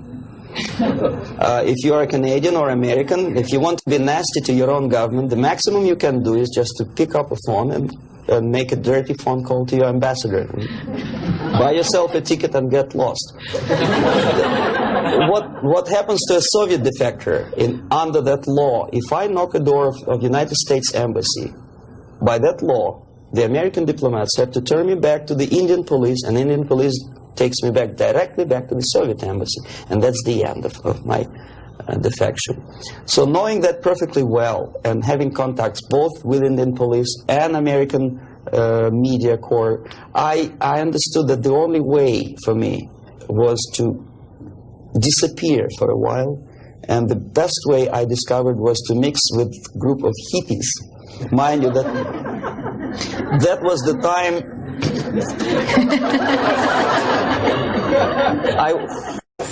I was 13 years younger, so I looked slightly different, of course.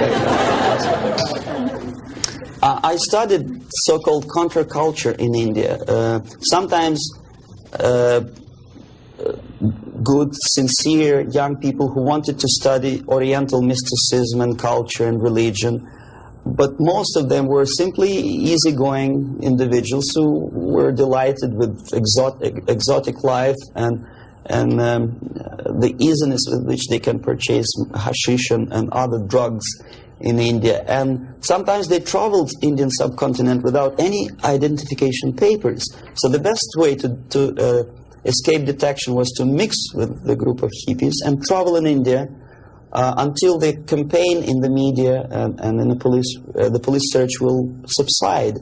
All the newspapers in India carried my picture and announcement of the police that anyone coming forward with information about my whereabouts would receive 5,000 or 2,000 rupees. Knowing that perfectly well, I just walked India barefoot with beads and blue jeans, smoking hash and enjoying life. Until I found sympathetic journalists who smuggled me from India to Greece. Mind you, that was a military dictatorship at that time. Then only I approached American CIA, and they helped me to land in Canada as a legit, ordinary immigrant. So now I'm a Canadian citizen, as you can see from my patriotic tie. Canada is a kind of middle of the road country where there are so many various ethnic groups that another strange character who speaks both Russian and English and two Oriental languages, I didn't have any problem fitting into academic circles, and first being just a student at University of Toronto, and later a producer with the Canadian Broadcasting Corporation. I think it was successful, and until and unless there'll be follow-up to that movie, it will remain as an open wound in the United States, as a scare tactic, which in this particular case I'm not sure whether KGB paid for production of that movie or not, but it's totally irrelevant. What is the most important, unless after seeing the tragic sequences of the nuclear attack, American population is not explained what to do about it. If you still stop at that and let it be, obviously, this is the scare tactic, this is the greatest harm done to United States by Americans, by American filmmaker.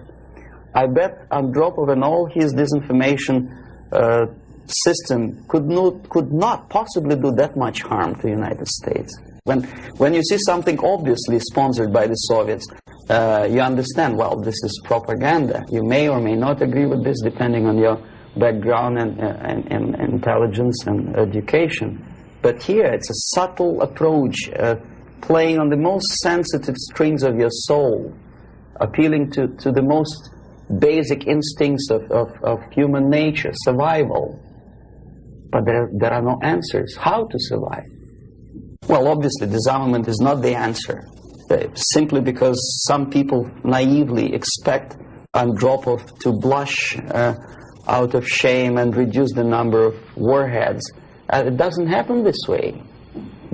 We are facing unresponsive, irresponsible group of people for whom nuclear war is not a theory, it's a practice, and the military strategy of the Soviet Union is designed to do nuclear war and to survive and possibly to win. I started my military training when I was 6 or 7 years old, when I entered secondary school, and I graduated in '63 after almost 15 years of continuous training as a junior lieutenant of reserve of the Soviet Army. And psychologically, every Soviet citizen is well prepared for war, nuclear war. And technically, he is equipped with facilities and the knowledge how to use it in case of war or natural disaster. It doesn't matter. Survival tactics and survival methods are taught extensively in various manners. They are exposed to documentary movies about nuclear war. They know the technical data of radiation or contamination of air and land. They know the organizational patterns of civil defense to such an extent that even if there is no nuclear attack, even if there is conventional warfare, each individual at a certain time knows exactly where to go, what to do, where is the shelter, whom to call by telephone, which is not the case, unfortunately, in the United States. I think if a bomb, ordinary bomb, maybe a stink bomb is dropped in the middle of Los Angeles, most of the people will not die of atomic radiation. They will die of panic. They will run, and the traffic jams and the panic will kill more people than anything else.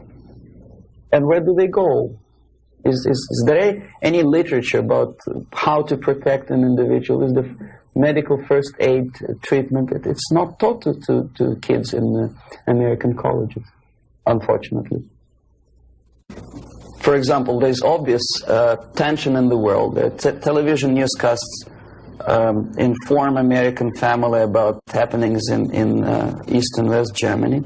And only at the last moment they decide to bring the canned food down to the basement. It's just sheer idiocy. Why not to have them in the basement at peacetime? Number two, there's very realistic picture of what happens when the first nuclear bomb strikes a big city, Kansas City, I think. And people start, a big panoramic picture shows almost an anthill when people are disoriented totally. That would produce love in Russia, because unlike that, Soviets know exactly what to do. There'll be much less panic, if at all.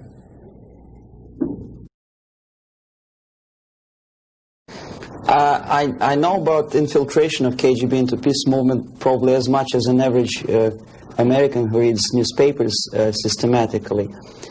But obviously I'm aware that the World Peace Council is a front organization of the KGB. Ramesh Chandra I know personally, both in India and USSR.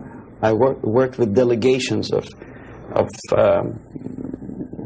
various peaceniks who came to the World Congress of Peace Council in Moscow. I think it was in 1961 or 62. Yeah, it was before Cuban crisis.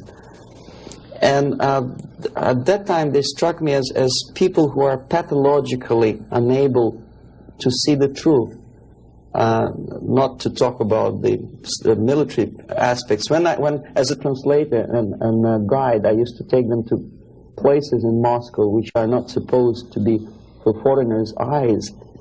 They didn't want to see it. They had their preconceived ideas. They were suffering from self-importance. They thought it's a great honor to sit in the Kremlin, in the Palace of Congresses, next to a debil from Kremlin, and talk about peace as if that person from Politburo means anything in peace movement. Self-delusion is the most predominant phenomenon among these people. Ramesh Chandra is a very shrewd politician who takes advantage of naive, misguided, idealistically minded, sometimes sincere people. But he is, my impression is that he's totally sold himself to the Soviets. He receives his payments or royalties or whatever you can call it in the form of prizes. Of course, it's very embarrassing if you approach a person of his caliber with money, with cash, and say, "Here, Comrade Ramesh Chandra, there's money for your propaganda in the interests of the Soviet Union." It's very unpolite. So instead, the Soviet Union creates artificial international bodies such as Jawaharlal Nehru Peace Committee, which consists of various progressive leaders, writers. Sometimes they're known figures and philosophers, educationalists. Sometimes they probably feel that if there's no other possibility to express the desire for peace, at least there is some legitimate overt activity where they can express themselves. That's okay. And they think they are too smart not to see that part of it is Soviet propaganda. Okay, we are smart. We are not going to allow them to use us for propaganda purposes. This is wishful thinking, because after 5 or 6 visits to USSR, everything is paid by the Soviet government. After spending several vacations on a Black Sea coast in luxurious atmosphere with 2 or 3 nice girls, interpreters, lots of vodka and caviar, books published, rapid books which nobody reads in the United States, all of a sudden published in millions of copies in USSR in various languages, that tickles their ego. They think they're somebodies all of a sudden. It's difficult to resist the temptation. Ramesh Chandra is exactly that type of personality. He was approached at a very early stage, and he didn't have willpower and moral principles to resist the temptation, to resist the approach. And by now he's just a pawn in the game, high-ranking pawn. And if he is dismissed or dies natural death, there will be another, the line of people who would like to take his place. Yes, KGB takes very active part in the peace movement, and if these people were sincere as they say they are, they would start demonstrating in Kremlin, or I mean in Red Square, not in Washington, D.C., or in the Central Park in New York, or in Los Angeles. But they don't have courage, they don't have guts to go to Russia and protest against the nuclear armament of the Soviet Union. Therefore, I agree that they are misguided, but I think they are cowards. They are unprincipled, dishonest people. And there's no justification that they are misguided or poorly informed. It's their fault that they're poorly informed. There's enough information, there's enough possibility. In case of United States citizens, there's enough freedom to do what their consciousness should tell them to do. Go to Russia and protest against armament. It doesn't take much courage to take part in demonstration in Los Angeles. But if you're really genuinely concerned about peace, tell it to Brezhnev, tell it to Andropov, and we'll see how courageous and sincere you are. They don't do it. Well, the greatest strength, I think, is the basic principle of American democracy, common sense, and the value of the principles of private property and respect to human dignity and individual rights. The weakness is the permissiveness and lack of moral stamina, which, if you are a religious person could be interpreted as probably alienation from religion, alienation from God. Thinking too much in materialistic terms, thinking in short span of time for pragmatic advantages, disregarding the perspective of civilization. Some philosopher, I forget his name, I was a bad student in Moscow, said that the level of civilization is in direct proportion to the time span that human being thinks in future, for future. The least civilized people live today, this minute. The more civilized nations think about tomorrow, 10 years from now, 100 years from now. Well, this is one of the definitions of... Unfortunately, Americans are made to think in shorter and shorter time span terms. This is the greatest weakness. So therefore, enjoy life and make love, not war. I think that willpower and revitalization of traditional moral values and principles is the most desirable thing now, today. The sooner the better.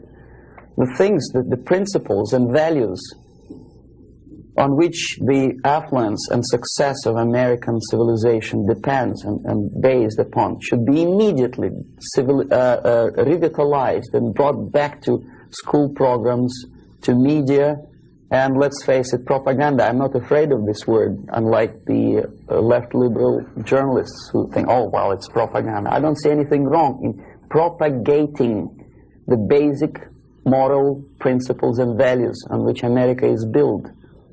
Willpower, faith, unshakable faith that this country, this civilization is right and the enemy is wrong. No amount or no number of nuclear warheads and no size of the army will help United States to survive, whether there's nuclear war or conventional warfare. Vietnam proved very clearly that with all the technology, with all the supersonic bombers and napalm and whatnot, electronic gadgets and cold beer and Coca-Cola, you cannot defeat an enemy unless you are fighting and have faith in the righteousness of your fight. So that's the most urgent thing, I think. Wake up and convince yourself that you are on the right side. There should not be no neutralism or objectivity. Objectivity is good when you are discussing philosophical concepts. In today's world, if you are neutral, you are already an enemy of your own country. You have to actively take part of your country, your side. One of the reasons of my defection is that I took side. I was decided to take part, to take choice, to make my own personal choice. For some strange reason today it's very fashionable, it's considered to be an intellectual chic, not to take sides. Academic media, academic circles, Hollywood stars, politicians, they think it's very fashionable, it's intellectual to be non-allied, non-committed, neutral. It's not intellectual, it's suicidal.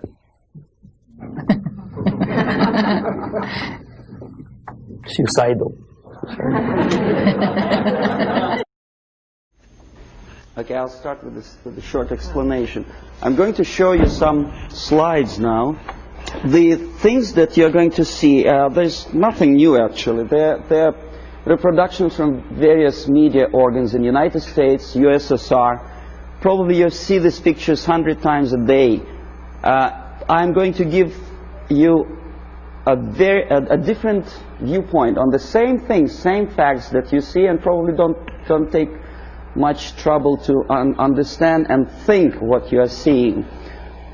I don't know if you heard my introduction. I'm an ideological subverter, yes, from Russia. Okay. Okay, the idea of showing the slides to you is just to provoke questions in your mind, and later on, if you still have patience with me, I will explain how exactly the system of ideological indoctrination and subversion works. Well, we know that we are living in a time of peace, and we know that recent walkout from the Geneva talks by the Soviets is centered around the nuclear arms and rockets. We don't see much about the Soviet preparedness, a Soviet viewpoint on the military strategy. Well, this is a selection of pictures, only pictures. Confucius said that one picture tells more than 1,000 words. These pictures are from everyday newspapers in USSR. This is what a Soviet citizen looks upon every day. Basically, this is a militaristic spirit, pictures of foreign delegates observing the rockets passing the Red Square. The idea of invasion, unlike in the United States, is not being criticized by the Soviet media at all. On the contrary, it's being forcefully encouraged from the age of, say, 5 or 6 year old. Every Soviet student or schoolboy has to go through military training. This is a picture from a special military school where young kids, well, maybe 4 or 5 years old, are being trained to be future officers of the Soviet army. That's what they do when they grow up. These are the Soviet sailors, Navy officers in a foreign country. We criticize a lot American presence in foreign countries, but we never criticize and we never pay too much attention about these planes landing with ammunition and firearms in, say, countries like Ethiopia. These are the pictures in Time magazine which probably you've seen and then forgotten about it. These are the Soviet tanks on foreign territory. Are there any protest demonstrations in Los Angeles or New York City? No. These are the Soviet military advisors. Nobody tells them Russians go home. How it starts? The media obviously plays a great role. This is a political cartoon from a Western newspaper. You see, it was published sometimes after the Second World War. These 4 columns of peace, pay attention to whom they are being erected. Roosevelt on the left, Churchill on the right, and Stalin in the middle. A peacemaker, Stalin. Okay, this is another thing. Chicago Tribune, January 1945. Destiny's Child. New Year, 45, is born. Look who is looking with love and affection. Churchill, Roosevelt, Chiang Kai-shek, and Stalin. And this is how the Soviet media describes Churchill as a warmonger. Искусство, Moscow, 1951. This is how the Soviet media presents American militarism linked with Nazism. This is how the Soviet media illustrates South African colonialism, not much different from a political cartoon in New York Times or Los Angeles Times. As a matter of fact, almost similar. Growth of inflation due to military expenses. A political cartoon from Pravda newspaper. It could be published as it is in Los Angeles Times. Nobody would wonder. NATO is criticized by the Soviet media, but so it is by the American media. Law and order, justifying the former military criminals. This picture. This is what this is a number of books which I selected in an average university bookstore. Most of them are left-wing propaganda. Erich Fromm, May Men Prevail? The Indochina story, of course, from the viewpoint of left. Lenin's work, How to Deal with Communists, by a former ambassador to USSR. Marx and Engels, Lenin, Herbert Marcuse. The communist movement. These are the books which are included in the list of reading for an average student of political science department in any college of Canada or United States. These are the books which are on sale in United States and Canada. Soviet propaganda. These are the booklets and magazines published by Novosti Press Agency, for which I worked for 12 years.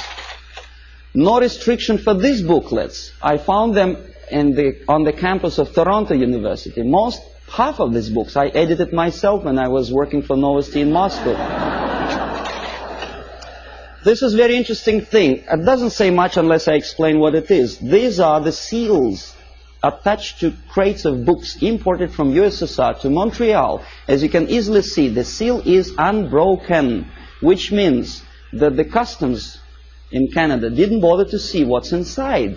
And as I know from my personal experience, we used to import machine guns, AK-47 and ammunition through India to Bangladesh in exactly the same crates, signed printed matter to Dhaka University. This is what editor of Time magazine suggests you to read at the time of invasion, fall of Southeast Asia to communists. Solzhenitsyn's Gulag Archipelago is on the bottom of the list according to the editor's choice. Why on bottom of the list? These are the books which are never included in the list of compulsory reading to in any university or college in the United States or Canada. Look what the student is missing. The Death of Stalin, Childhood in Prison, Ferment in Ukraine, Russian Secret Service, The Great Terror. These are the books which for some strange reason Americans are denied the freedom and right to read. Why America is in global retreat? Have you ever seen this book on a campus? No, of course not. I know that. Anthony Sutton, National Suicide. Have you ever had a chance to read that book? Oh, you had? Well, good.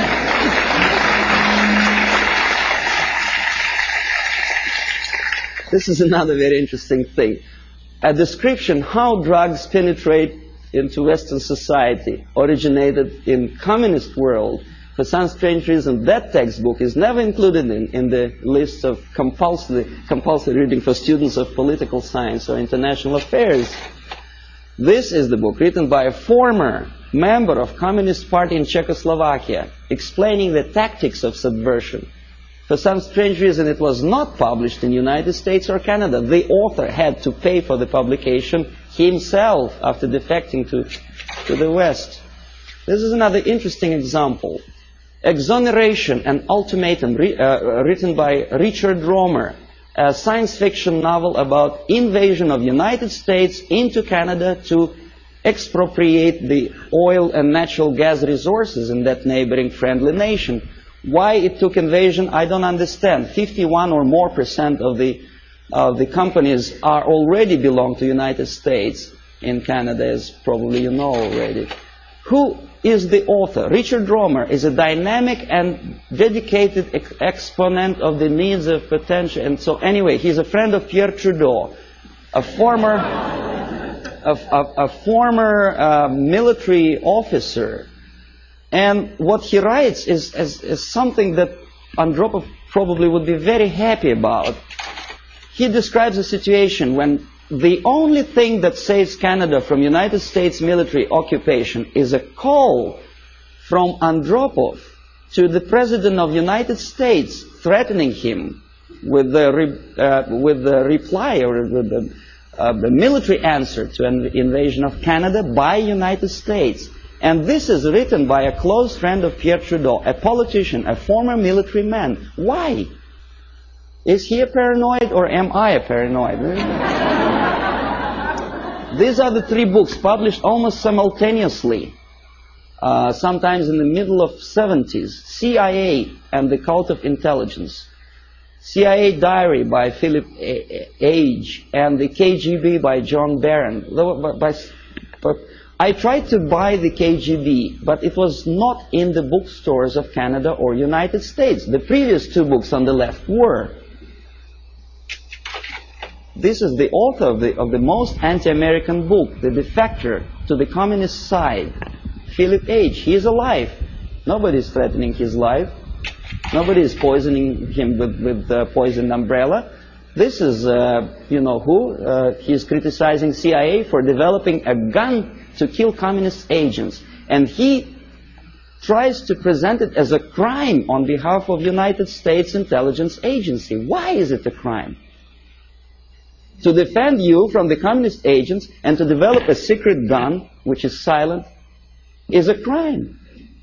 Is there any logic? I don't see any. This is the fellow who also criticizes the United States CIA for developing technical means of bugging USSR embassies on the territory of United States. Why not? I don't see any reason why not.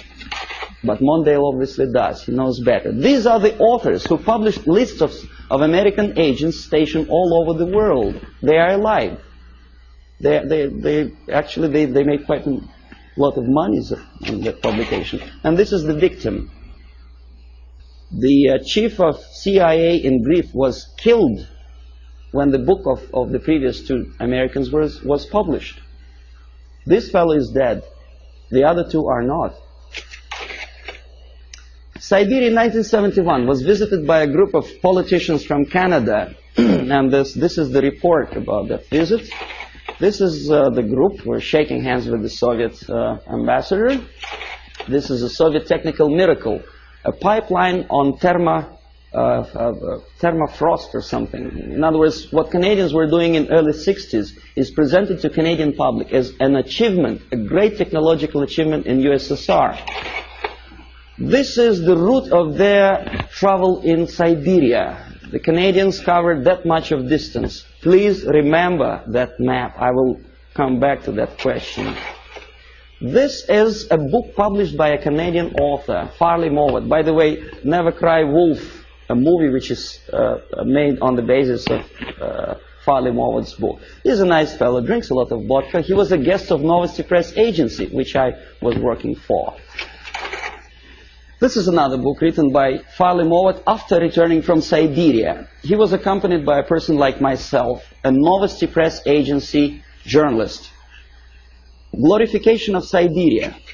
This is this is the route, I promised you to come back to that map, which Farley Mowat, a Canadian progressive writer, covered when he was in USSR. This is what he makes Canadians to believe Siberia looks like. It does, of course. Baikal Lake is a very beautiful natural phenomenon. A nicely dressed Soviet Eskimos or Chukchas, I don't know, some ethnic minorities, friendly talking to each other in fluent English.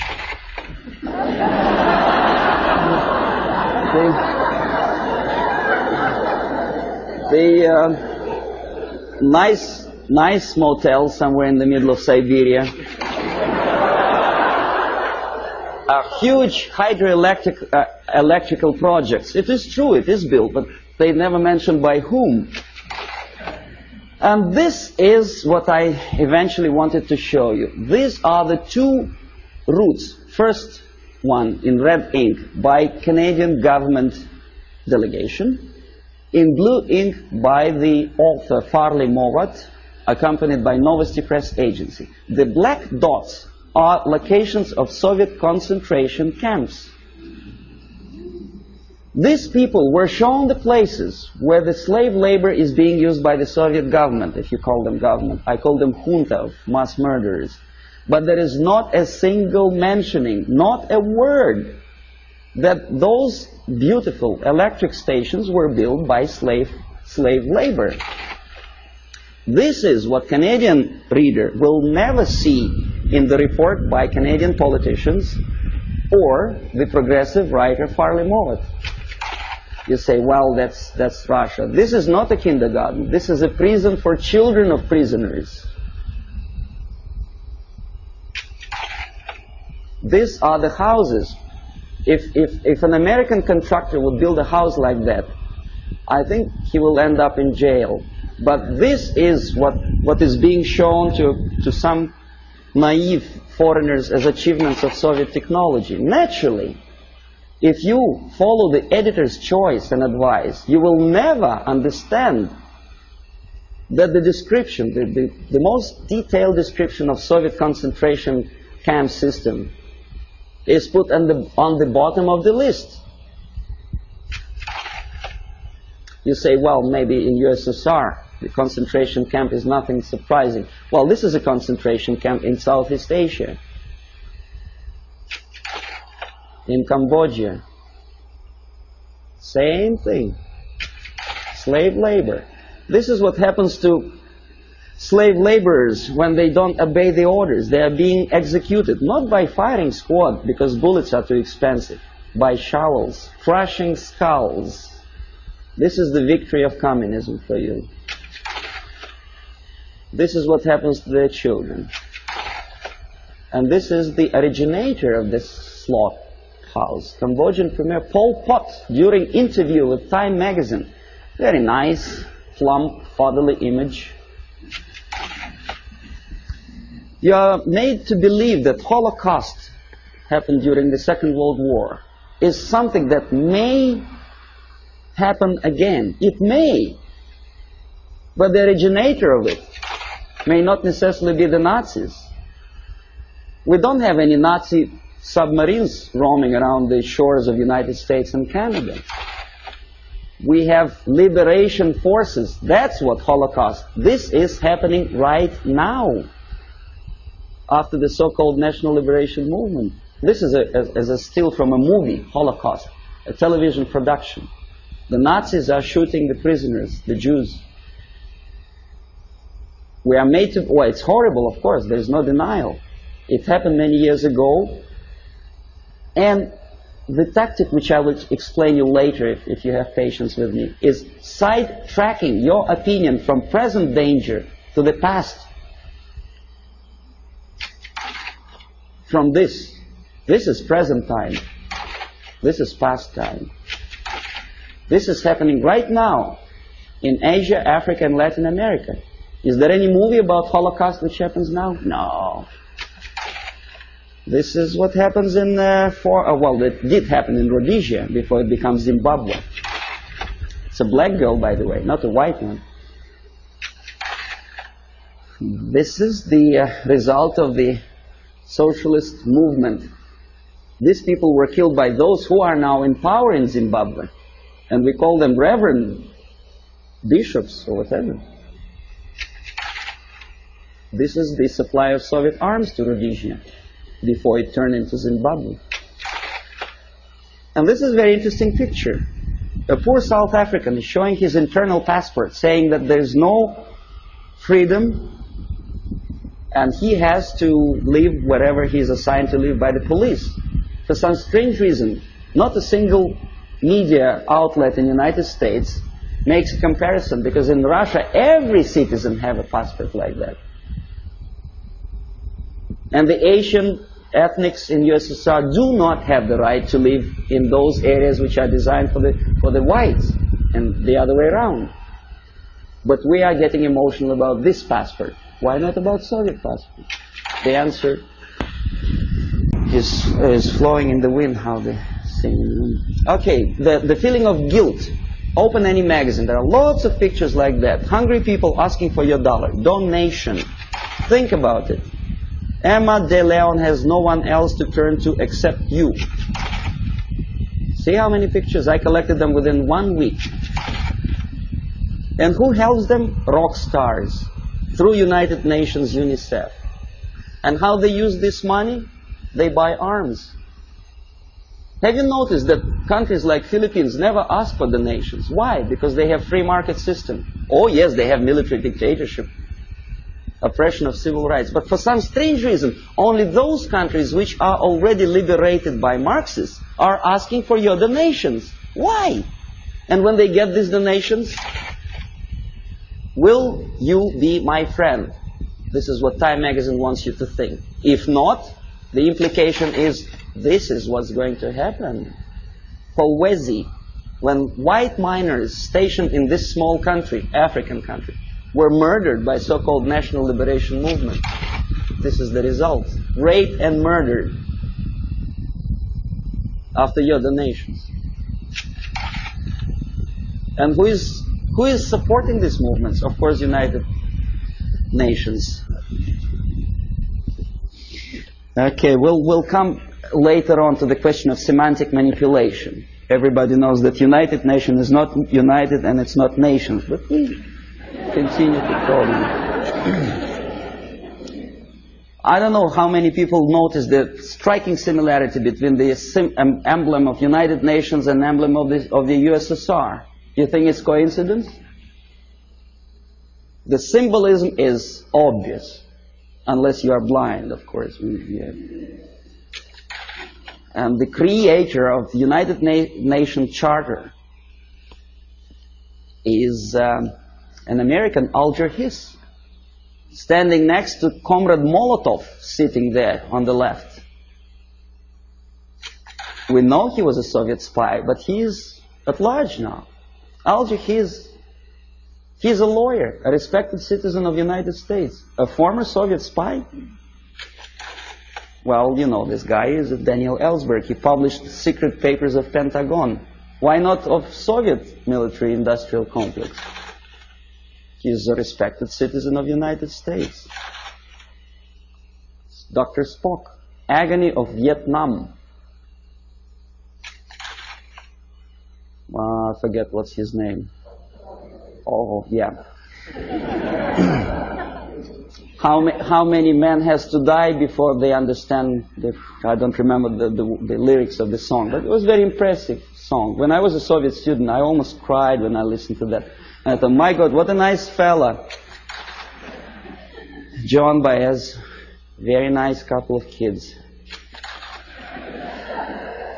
Jane Fonda, she was crying on location in Vietnam, beautifully filmed by American Hollywood filmmakers. What is she doing now? Did she ever defend both people? Did she say a word in defense of Vietnamese?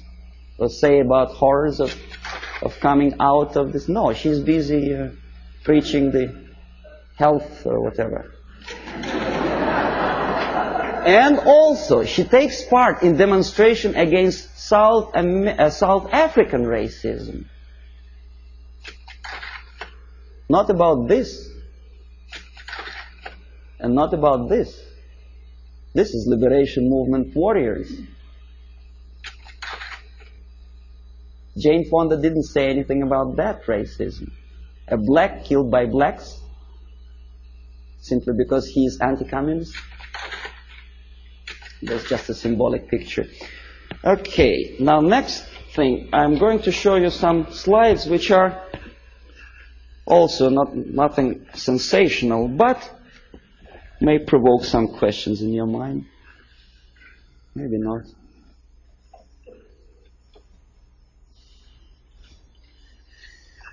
Okay.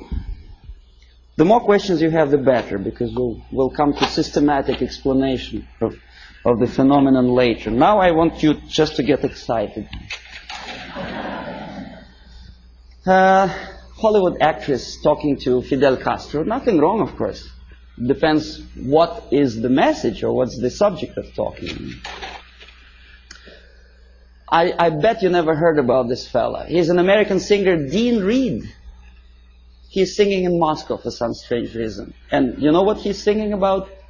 Oppression, civil rights in USA, and about poor Americans who cannot survive. Well, I don't want to be too critical of Catholic Church, but some statements which he made at the earlier years of his becoming a pontiff of Catholic Church, strikingly unpleasant to me. Communism and church can coexist. Can they? Well, you should ask Russian Orthodox priests who were literally exterminated by the Soviet communists. Communism and church can coexist. I don't think so. Catholic Times. I collected this newspaper in a Catholic church, which I attend, although I'm Orthodox Christian, as Russians, most of them are. But I do come to Catholic church because my wife is a Catholic, so I don't see much difference, because God, I suppose, is one, so Jesus Christ is also the same, which church, whichever you go. But Christians and socialism is something that doesn't really appeal to me. I don't know, how about you? Social justice central to gospel, is it? I never heard about it. Join with Marxists? It's from the same newspaper. And that's how they joined the Marxists. Nicaragua, before Sandinista came to power, a priest with machine gun behind his back.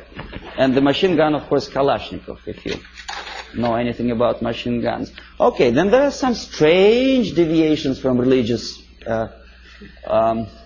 path. What's his name? Jim Jones. Reverend?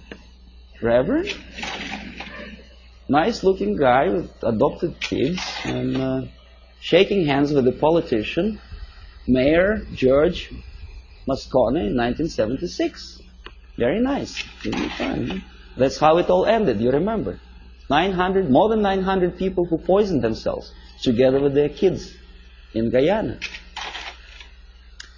This is a very interesting picture. It's not very clear. Instead of Jesus Christ, they put a naked lady, you know, in the church. Strange, huh? Of course it's strange. Crucifix of a woman for Palm Sunday. Boy, Jesus Christ would turn in his grave if he were in grave.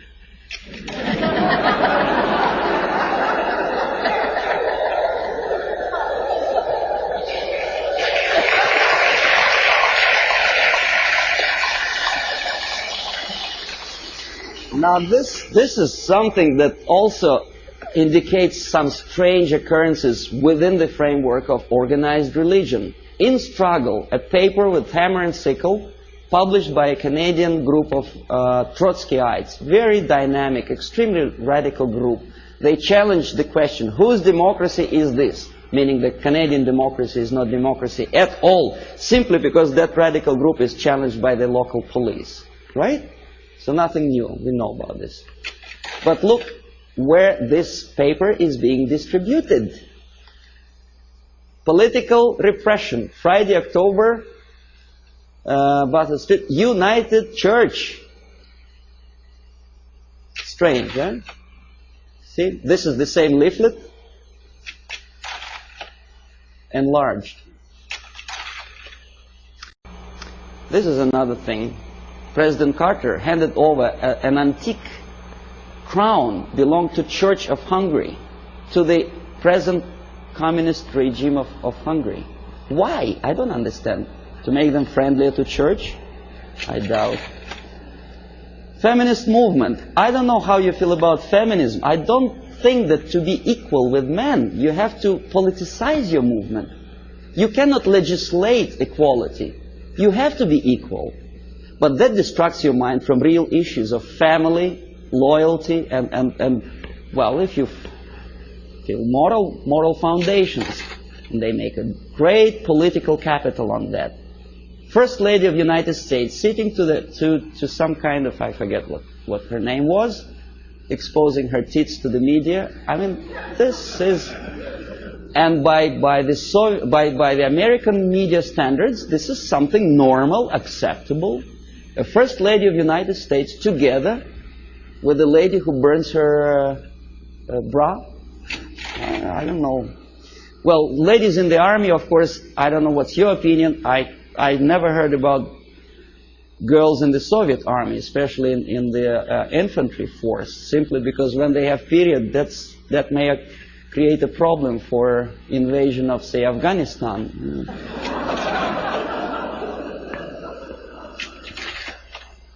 Again, the homosexualism. To be honest, me personally, I don't like the idea of homosexuality. I think it's unhygienic. But homosexuality in the army, making heroes of them, gays on the march. Why? Why to have copulation in a natural manner deserves a public opinion, attention, and a political force? Why to politicize something which doesn't belong to politics at all? In the Soviet Union, we have a joke: don't mix politics and prostitution; they are already mixed. We know perfectly well this. The medical science proved that homosexuality leads to distortion in human psychology. This fellow killed 15 kids after molesting them sexually. We know that most of the agents who were recruited by KGB, including McLean and Guy Burgess, were homosexuals. But we are reading in the media that this is something acceptable. More than that, we are made to believe that these people deserve equal rights and respect. Well, that again is a debatable question, whether to like or not to like certain type of music. Me personally, I don't.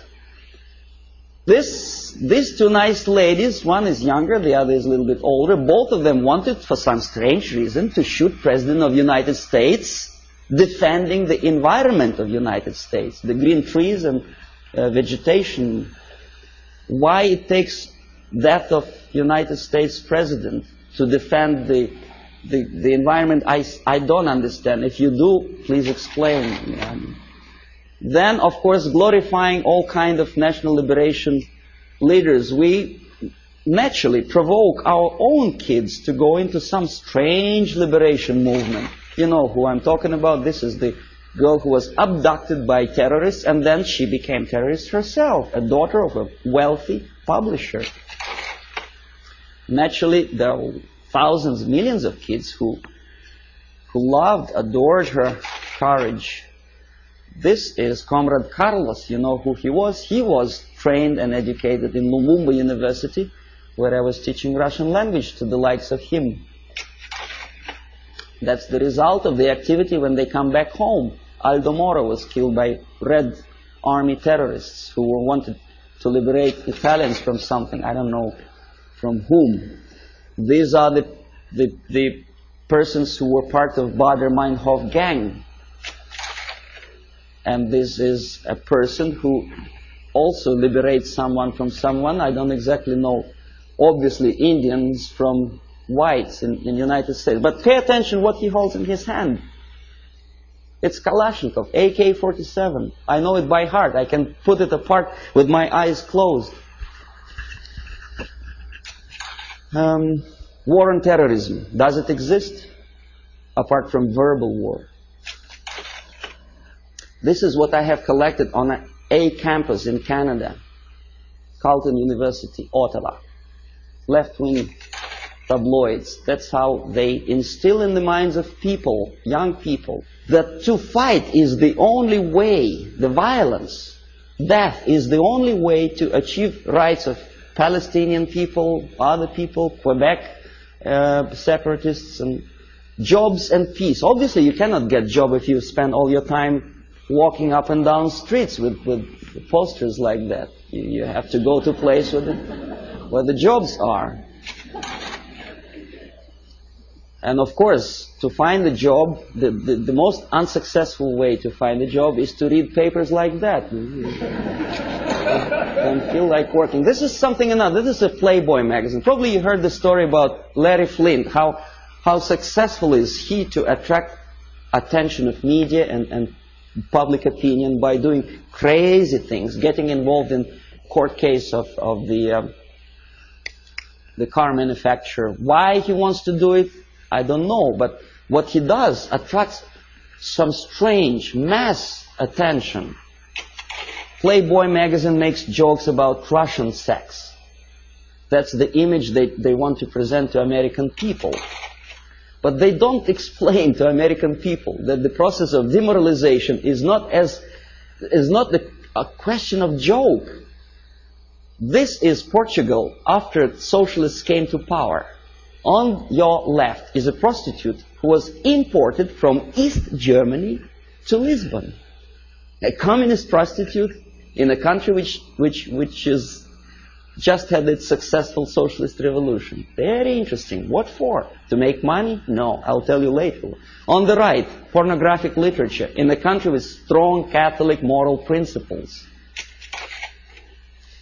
Well, I don't know how many people of you like to drink alcohol. I did.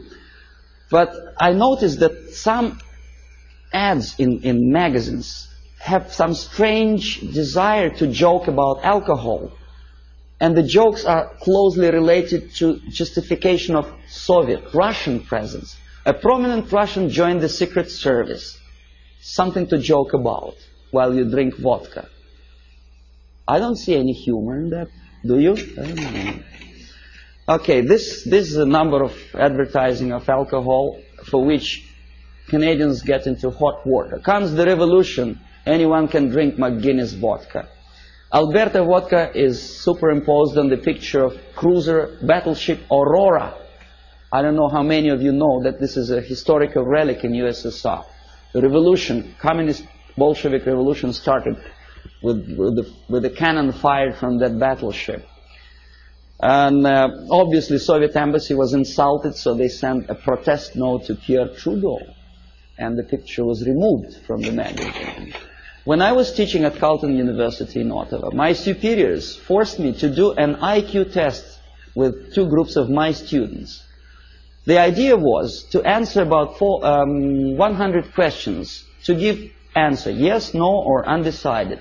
The more undecided or negative answers you give, the more, according to the compilers of this test, you are adaptable and useful to society.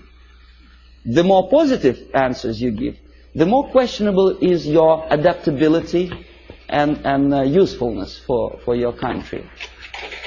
This is explanation how to score, how to count the scores. And now see the questions. Telling dirty joke is bad. A good soldier is a patriot. Yes, no, or undecided. Think about it. Every communist should be run out of the country. Yes, no, or undecided. The Bible is the greatest source of truth. Right? God is everywhere. A person who kills another person is a murderer. Yes, no, or undecided.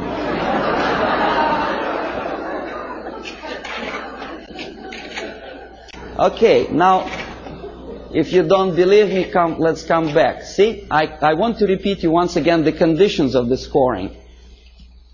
The more undecided and negative answers you give, the more you are adaptable and flexible and useful for the society. Do you understand what they are doing to kids? Okay, they are doing two things at a time. They teach them moral relativism. They teach them how to lie to get a greater score. Because obviously a child would say if a person kills another person, he is a murderer. But for the sake of getting a higher score, obviously a student would put no or undecided. So you teach your kid how to lie to be successful and to look adaptable and useful for society. Well, obviously I had to do that test, but I added one more question to that thing.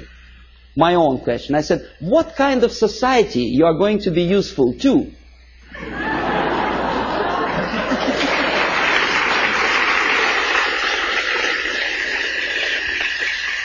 And most of my students give me an excellent answer. They say, a society where there is no moral principle, no respect to God, love, family, and working ethics.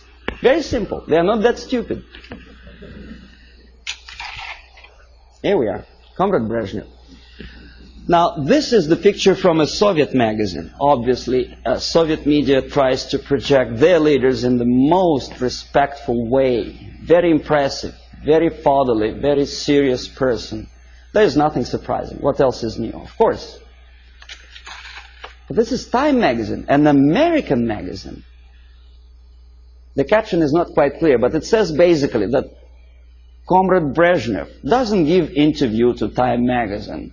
The message is clear. He's a positive, caretaking person. He's too busy to take care of the world problems and economical problems in Russia. It's a very humorous caption. But nevertheless, the impact, if you are not quite concerned about politics, what is your impression about this nice gentleman? Nice, smiling, tired, well. And this is how media presents your leaders.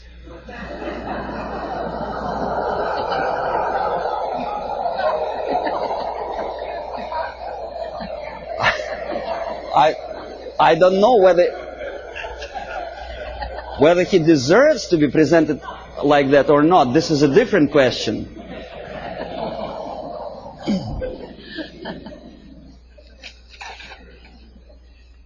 This is Prime Minister of Great Britain about 10 years ago, together with Beatles.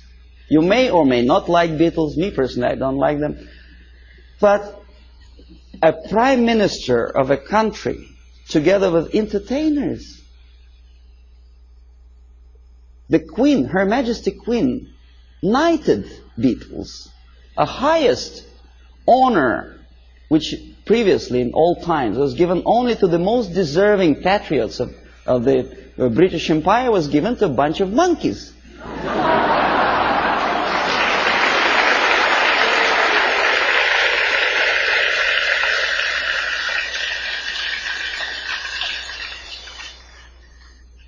Valéry Giscard d'Estaing is playing football. He's our guy. He plays piano. No, never mind what he does for politics or world problems. He's nice, charming personality. Helmut Schmidt is taking part in a circus performance. Nice, charismatic leader. Never mind what his policies are. He's popular. He's in the section of People of Time magazine. First Lady of the United States together with the pop singer, folk song singer. Well, so what? You know, we had a saying in Russia that in old times, clowns were entertaining the royalty. Today, the mightiest of the world think it's a privilege to appear with entertainers.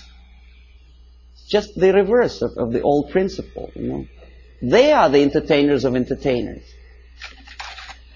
because they want it for their political career. Ed Kennedy dances in Moscow. Why?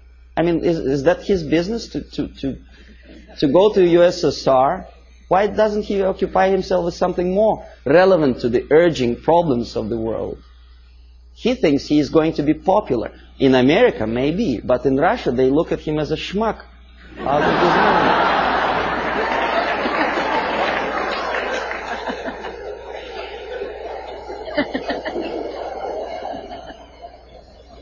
Senator McGovern is talking to a gorilla somewhere in Africa. Not the gorilla monkey, but a young member of National Patriotic Movement. The movement which is indoctrinated by the Soviets, armed and paid for.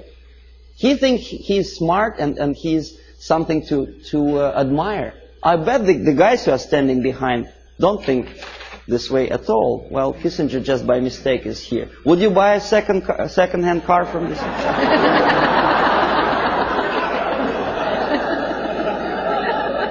Pierre Trudeau, Prime Minister of one of the most developed industrial nations, independent nation in the world, is befriended by Fidel Castro. If you remember, Canada never stopped trade relations with Cuba, despite the urge from the United States government's administrations not to sell Cuba strategic technology and materials. No, he wouldn't listen to the United States. He smiles at Fidel Castro. Meanwhile, his wife, estranged wife, Margaret Trudeau, is talking to rock star. I forget his name. That's it. That's him, right? And he is posing for pictures like that. That's the Prime Minister's wife? That's her too. In French Riviera, with some Hollywood actor. Why? 50 years ago, for a thing like that, a Prime Minister would have to resign.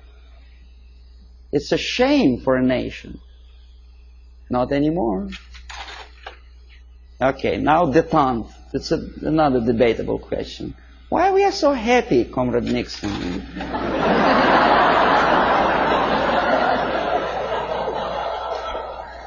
What is so funny? I would like to ask. Yeah, smile again. Why? He's standing next to a mass murderer and he's smiling. Why? Pierre Trudeau also attentively listens to Comrade Brezhnev's, I don't know what. West German Chancellor is helping Comrade Brezhnev to stand up because the senile leader of Russia is unable to stand up without Western aid.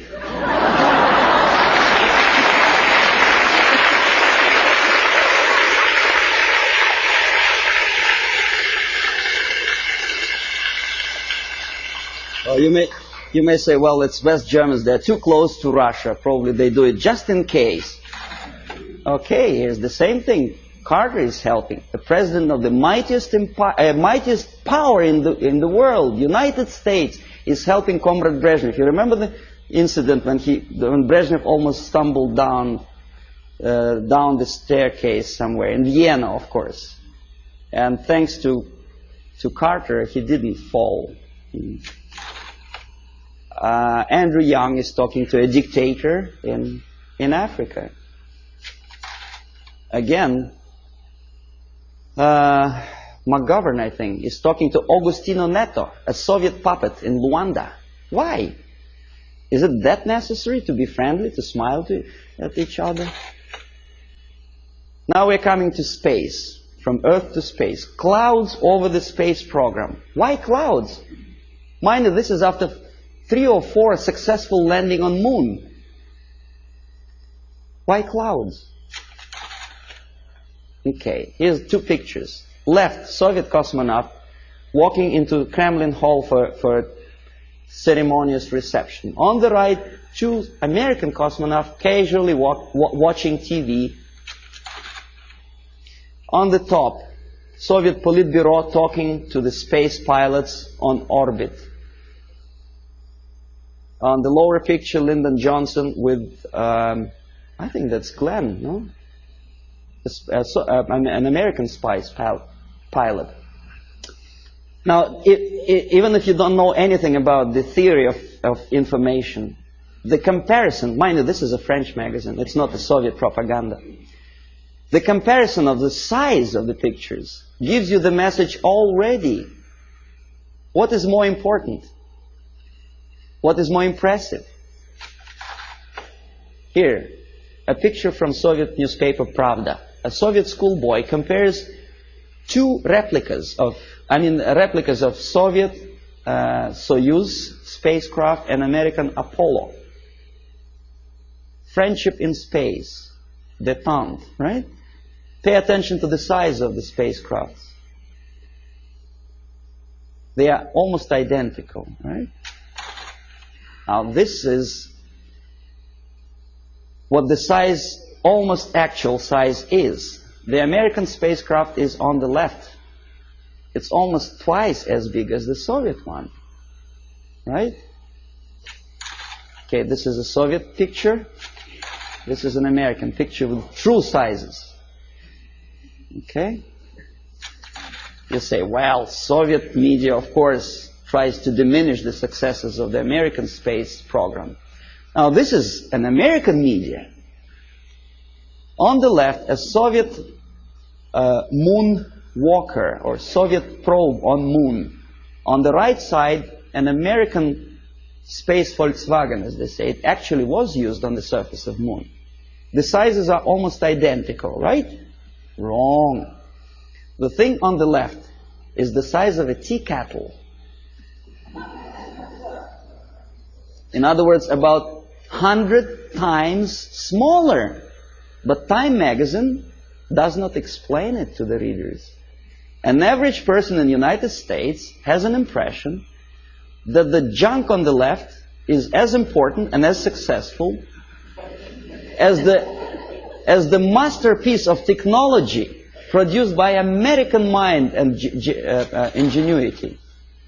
Okay, you remember Skylab? There was a time when it's just about to fall down on the United States or any other country. And the Pentagon was very worried. There were pictures, there were discussions on TV. Some strange characters even started joking about it. See the Skylab target. A lot of emotions expressed about the failure of United States Skylab. A lot of bitter opinions were expressed about the unnecessary spending on space research. But when Soviet nuclear-powered satellite fell on the territory of Canada, there was no protest demonstrations, there were nothing like that. Nowhere in the world. Ask yourself why. According to some information, this was not a satellite at all. It was a flying atomic bomb. Canadians spent something like $15 million just to find the junk on their own territory. Thanks God it fell in inhabited areas of Canada, in Northwest Territories, where only penguins live. Well, what if it fell on Toronto? A flying nuclear bomb? Oh boy. But no protests. Here, Soviet ambassador Anatoly Dobrinin happily looking at the linking of American and Soviet spacecraft. In where? In American Grounds Control Center. This is a picture from Time magazine. This is also a picture from Time magazine. Soviet citizens are watching the same moment, linking of spacecraft. Think about it. Compare. Here, happiness. On the right, American representative of the NASA and Dobrinin, very happy. That's how ordinary Soviet citizens think about the farce in space. They understand perfectly well that linking spacecraft in space is just a fake. It doesn't mean anything. Look at their faces. They are sad. A dream was realized. Was it worth the price? Pessimistic question, right? After all the successes of American space program, the media tries to instill in your mind a doubt, pessimism. Why? Oh, this is a frog. I don't know how much you know about frogs. I'll tell you that a frog can see a mosquito only if it moves across the area of its vision. If a mosquito quietly sits on a grass blade, the frog doesn't notice it. That's the attitude of American media. They do not notice problem unless it moves, and moves close to Hilton where they station.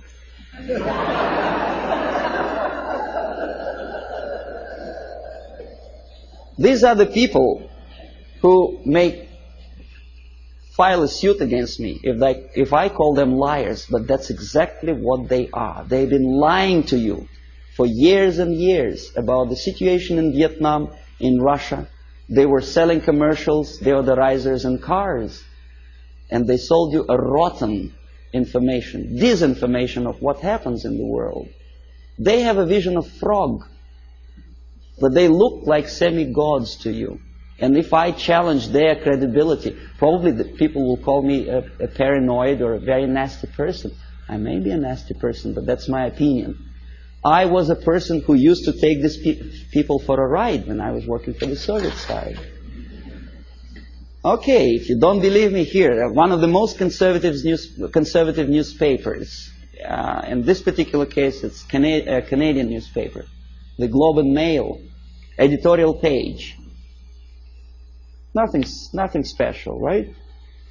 The malaise of liberal democracies. Saving Bhutto, former president of Pakistan, called priority. And then there is another article on the right here. U.S. out to dominate Pacific, Russians claim. Well, obviously somebody's opinion, right?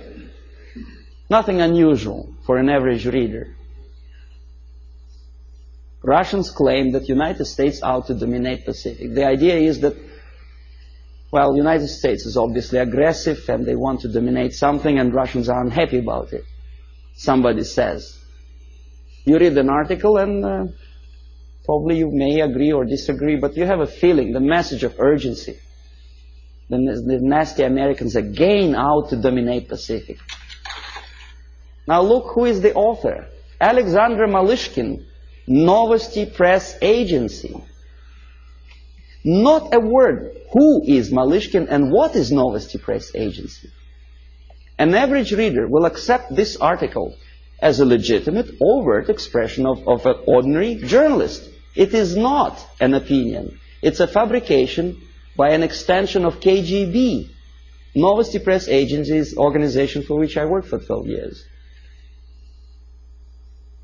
This is highest example of dishonesty and disinformation. Just one line more would explain to an average reader what is that he is reading. But alas, there is no explanation. Now this is the monument to Mother Russia in former Stalingrad. Now it is Volgograd. The statue is designed to instill feeling of patriotism and I don't know what else. Pride maybe for the motherland. These are the pictures of construction, high-rise apartments in Moscow, glorious achievement of Soviet technology, caviar as an average staple food of Russians. These are the minks and furs that Soviet citizens wear. You know, that's how they look when they relax. Fat, nice ladies, you know. You think it's Soviet propaganda? No, comrades. This is also some fashions, latest fashions from Russia, right from Kremlin, for an average Soviet housewife. Well, obviously, it doesn't take much intelligence to understand that this is not quite true. And obviously, it has something to do with the Soviet propaganda. The myths and the realities of the KGB, you see, you don't see the... From Stalin to Kosygin, The Myth and the Realities, by Avril Harriman, a former ambassador of the United States to USSR. Very complimenting article to the Soviet system. And this is where it comes from. You thought it was from a Soviet magazine, right? No, it's from Look magazine. An American magazine which published that crap. If you don't believe me, I'll tell you that I was a person who accompanied a group of journalists from Look magazine when they came to Moscow on invitation from Novosti Press Agency. I made them to publish that thing, for which I was awarded, I received the bonus, a free ticket to Italy for a week.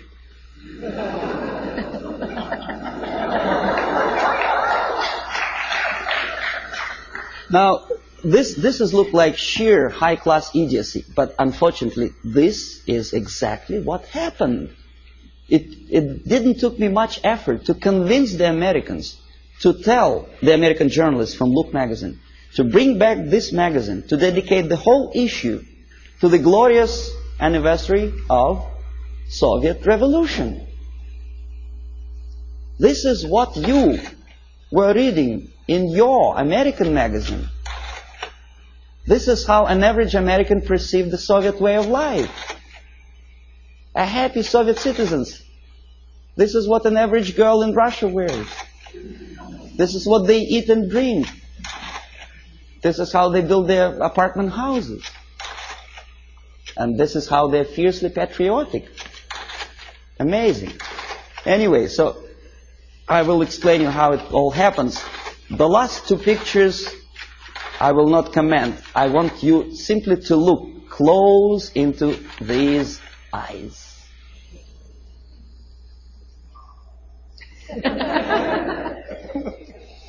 This is the person who wants to liberate you. Wanted, at least. Not anymore. He is dead. But there are many other people with the same type of eyes. If I were a deeply religious person, my answer to that picture would be, these are the eyes of a Satan. He is nice fellow, right? United Nations celebrated back in 1969, I think, the 100th anniversary of his birthday. The greatest leader of mankind. God forbid us to have leaders like that. Well, that's all. Well,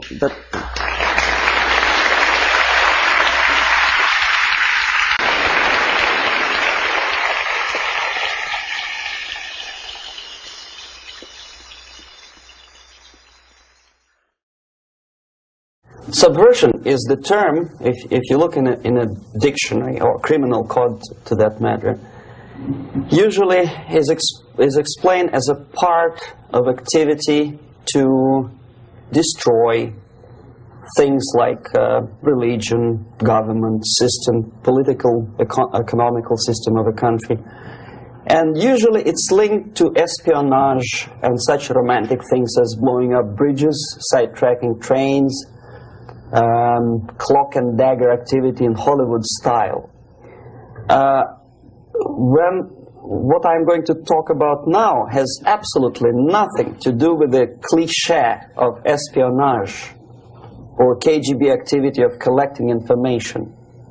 So the greatest mistake or misconception, I think, is that whenever we are talking about KGB, for some strange reason, starting from Hollywood movie makers to professors of political science and quote-unquote experts on Soviet affairs, or Kremlinologists as they call themselves, they think that the most desirable thing for Andropov and the whole KGB is to steal blueprints of some supersonic jet, bring it back to Soviet Union and sell it to the Soviet military-industrial complex. It's only partly true.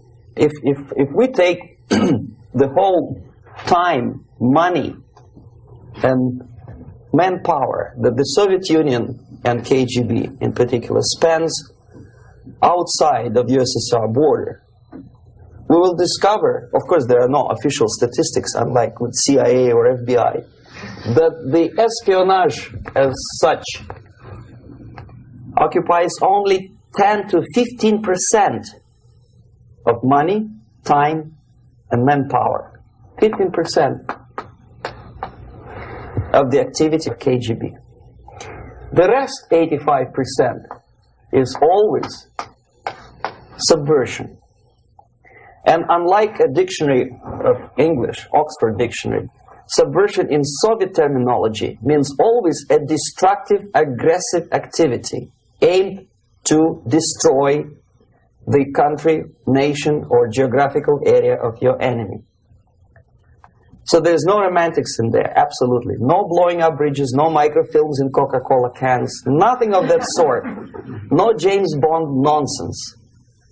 It's most of this activity is overt, legitimate, and easily observable if you give yourself time and trouble to observe it.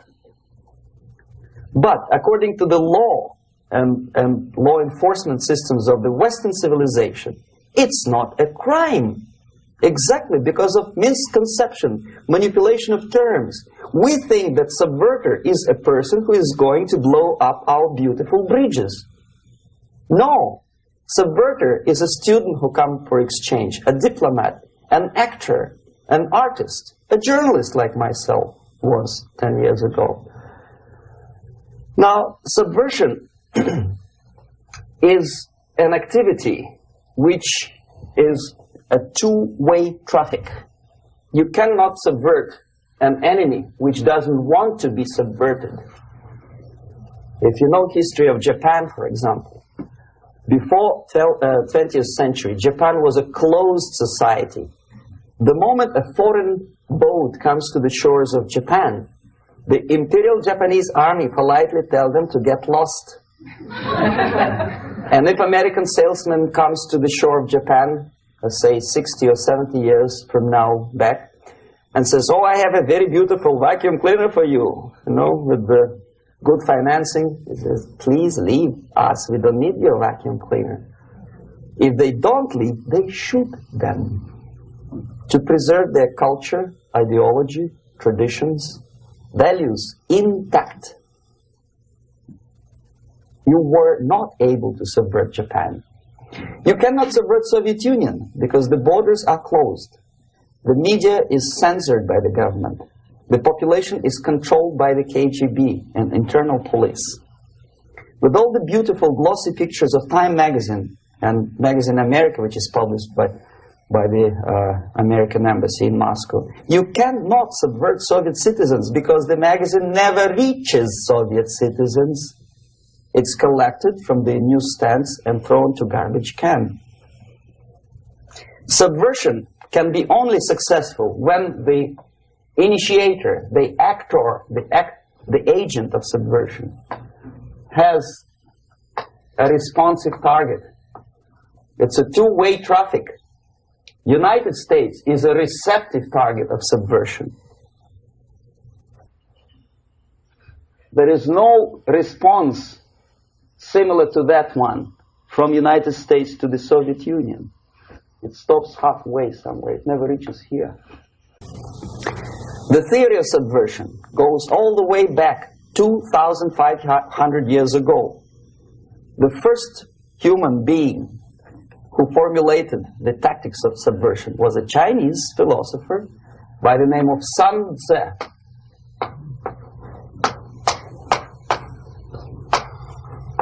2,500 years BC. He was an advisor for several imperial courts in ancient China. And he said, after long meditation, that to implement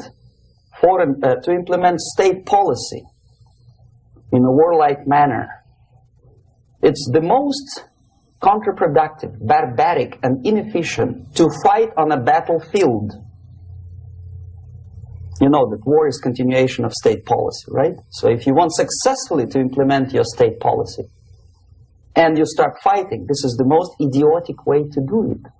The highest art of warfare is not to fight at all, but to subvert anything of value in the country of your enemy, until such time that the perception of reality of your enemy is screwed up to such an extent that he does not perceive you as an enemy, and that your system, your civilization, and your ambitions look to your enemy as an alternative, if not desirable, then at least feasible. Better red than dead. That's the ultimate purpose, the final stage of subversion, after which you can simply take your enemy without a single shot being fired, if the subversion is successful. This is basically what subversion is. As you see, not a single mentioning of blowing up bridges. Of course, Sun Tzu didn't know about blowing up bridges. Maybe there were not that many bridges at that time. But the basics of subversion is being taught to every student of KGB school in USSR and to officers of military academies. I'm not sure if the same author is included in the list of reading for American officers, to say nothing about ordinary students of political science. I had difficulty to find the translation of Sun Tzu in the library of a university in Toronto and later on here in Los Angeles. But it's a book which is not available. It is forced to every student in USSR. Every student who is taught to be dealing further in his future career with foreigners. What subversion is? Basically, it consists of 4 periods, time-wise. If we start from here and go this way, time, right? This is the beginning point. The first stage of subversion is the process which is called, basically, demoralization. It says for itself what it is.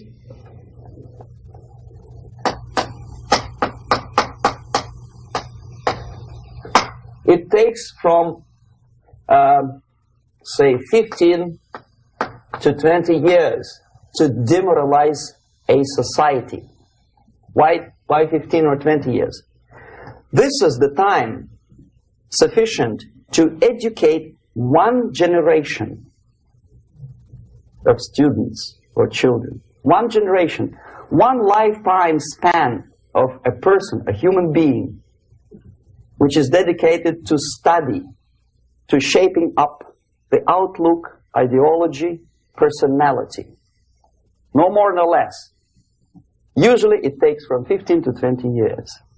What it includes? It includes influencing, or by various methods, infiltration, propaganda methods, direct contacts, doesn't really matter. I will describe them later.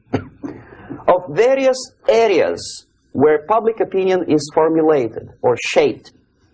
Religion, educational system, social life, administration, law enforcement system, military, of course, and labor and employer relations, economy. Okay? 5 areas. I will not write them down because we will not have enough space. Sometimes when I describe all the methods, students ask me question, are you sure this is the result of the Soviet influence? Not necessarily. You see, the tactic of subversion, about which I'm talking, is similar to the martial art, the Japanese martial art. If some of you are familiar with that tactic, probably you will remember that if an enemy is bigger and heavier than yourself, it would be very painful to resist his direct strike. If a heavier person wants to strike me in the face, it would be very naive and counterproductive to stop his blow. The Chinese and Japanese judo art tells us what to do. First to avoid the strike, then to grab the fist and continue his movement in the direction where it was before, right? Until the enemy crashes in the wall. You see? So, what happens here? The target country obviously does something wrong. If it's a free democratic society, there are many different movements within the society. There obviously, in every society, there are people who are against this society. They may be simple criminals, ideologically in disagreement with the state policy, conscientious enemies, simply psychotic personalities who are against anything. Right? And finally, there are a small group of agents of a foreign nation, bought, subverted, recruited. Right? The moment all these movements will be directed in one direction, right? This is the time to catch that movement and to continue it until the movement forces the whole society into collapse, into crisis, right? So that's exactly the martial art tactic. We don't stop an enemy. We let him go. We help him to go in the direction we want them to go. Okay? So, on the stage of demoralization, obviously there are tendencies in each society, in each country, which are going to opposite direction from the basic moral values and principles. To take advantage of these movements, to capitalize on them, is the main purpose of the originator of subversion. So we have religion, we have education, we have social life, we have power structure, we have labor relations, unions, and finally we have law and order. 1, 2, 3, 4, 5, 6. Okay? These are the areas of application of subversion. What it means exactly? In case of religion, destroy it, ridicule it, replace it with various sects, cults, which bring people's attention, faith, whether it is naive, primitive, doesn't really matter. As long as the basically accepted religious dogma is being slowly eroded and taken away from the supreme purpose of religion, to keep people in touch with the supreme being, that serves the purpose. Therefore, replace it, accepted, respected religious organizations with fake organizations. Distract people's attention from the real faith and attract them to various different faiths. Education. Distract them from learning something which is constructive, pragmatic, efficient. Instead of mathematics, physics, foreign languages, chemistry, teach them history of urban warfare, natural food, home economy, your sexuality, anything, as long as it takes you away. Okay? Social life. Replace traditionally established institutions and organizations with fake organizations. Take away the initiative from people. Take away the responsibility from naturally established links between individuals, group of individuals, and society at large, and replace them with artificially, bureaucratically controlled bodies. Instead of social life and friendship between neighbors, establish social workers institutions. People who are on payroll of whom? Society? No. Bureaucracy. The main concern of social workers is not your family, not you, not social relations between groups of people. The main concern is to get the paycheck from the government. What will be the result of their social work doesn't really matter. They can develop all kind of concepts to show to the government and to the people that they're useful. Okay, away from the natural links, power structure. Okay, the natural bodies of administration, which are traditionally either elected by people at large or appointed by elected leaders of society, are being actively substituted by artificial bodies. The bodies of people, groups of people, whom nobody elected. Never. As a matter of fact, most of the people don't like them at all, and yet they exist. One of such group is media. Who elected them? How come they have so much power? Almost monopolistic power on your mind. They can rape your mind. But who elected them? How come they have a nerve to decide what is good and what is bad for the elected by you, president, and his administration? Who the hell are they? Spiro Agnew, who was hated by the liberal left, called them a bunch of enfeebled snobs. And that's exactly what they are. They think they know. They don't. The level of mediocrity. In a big establishment like New York Times, Los Angeles Times, major television network, you don't have to be excellent journalist. You have to be exactly a mediocre journalist. That's easier to survive. There's no competition anymore. You have your good, nice income, $100,000 a year. That's it. Whether you are better or worse doesn't really matter anymore. As soon as you are smiling to the camera and do your job. That's it. No more competition. Power structure slowly is eroded by the bodies and groups of people who do not have neither qualification nor the will of people to keep them in power, and yet they do have power. Okay. Together with that, there is another process. Law enforcement, law and order organization and structure is being eroded. For the last 20, 25 years, if you see old movies and new movies, you can see that in new movies, a policeman, an officer of the United States Army looks dumb, angry, psychotic, paranoid. A criminal looks nice, kind of, well, he smokes hash and shoots the whatever drug, but basically he's a nice human being. He's creative. And he's unproductive only because society oppresses him. Whereby a general of Pentagon is always, by definition, a war maniac. A policeman is a pig, rude policeman. He abuses his power. No? A generalization like that. The hatred, the mistrust to the people who are supposed to protect you and enforce law and order. Moral relativity. The Angelo Buono process lasted 2 years in Los Angeles. And yet there are still some lawyers who say, look, he's a nice character, as a matter of fact. There was some witness who said, also a criminal, who said, well, he's a nice guy. I asked him one day to burn a house of my enemy, and he wouldn't do it. Nice fella. Erosion.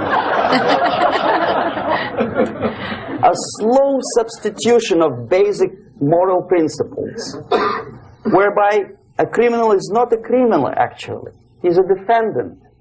Even if his guilt is proven, there is still a doubt to kill or not to kill, to be or not to be. Thou shalt not kill, yes, but this line may not necessarily be applicable to a murderer. Thou shalt not murder. That should be the presumption, not that thou shalt not kill. Okay, labor relations. At this stage, within 15 to 20 years, we destroy the traditionally established links of bargaining between employer and employee. The classical Marxist-Leninist theory of natural exchange of goods. A person A has 5 sacks of grain and person B has 5 pairs of shoes. And the natural exchange without money is when they bargain between each other. And only with the introduction of the third force C, an entirely third foreign stranger who says, no, don't give him 5 sacks of grain, give it to me. And you give me your 5 pairs of shoes and I will distribute it accordingly. So that the economy will go. This is the death of natural exchange, death of natural bargaining. Well, trade unions were established 100 years ago. The objective was to improve working conditions and to protect the rights of workers from those employers who were abusing their right because they had more money. Objectively, at that time, initially, the trade union movement did work. What we see now is that the bargaining process is no longer resulting in the compromise, which is leading objectively to betterment of working conditions and increase of salary. What we see is that after each prolonged strike, the workers lose. Even if they have 10% increase of their salaries, they cannot catch up due to inflation and due to missed time. More than that, millions of people suffer from that strike because economy now is interdependent. It's intertwined like one body. If previously steel workers, say 100 years ago, could strike and nobody would suffer, now it's impossible anymore. If a garbage collector strikes today, the rest of the multi-million city is stinking. I mean, there's no more service. In Quebec, for example, we had the electricians who were on strike in the middle of winter. You can freeze your bottom, and they still were on strike. Did they catch up with the salary? No, they lost. Who benefited? The leaders of trade unions. What is the motivation for strike? Improving of workers' condition? No, obviously it's not. Then what is it?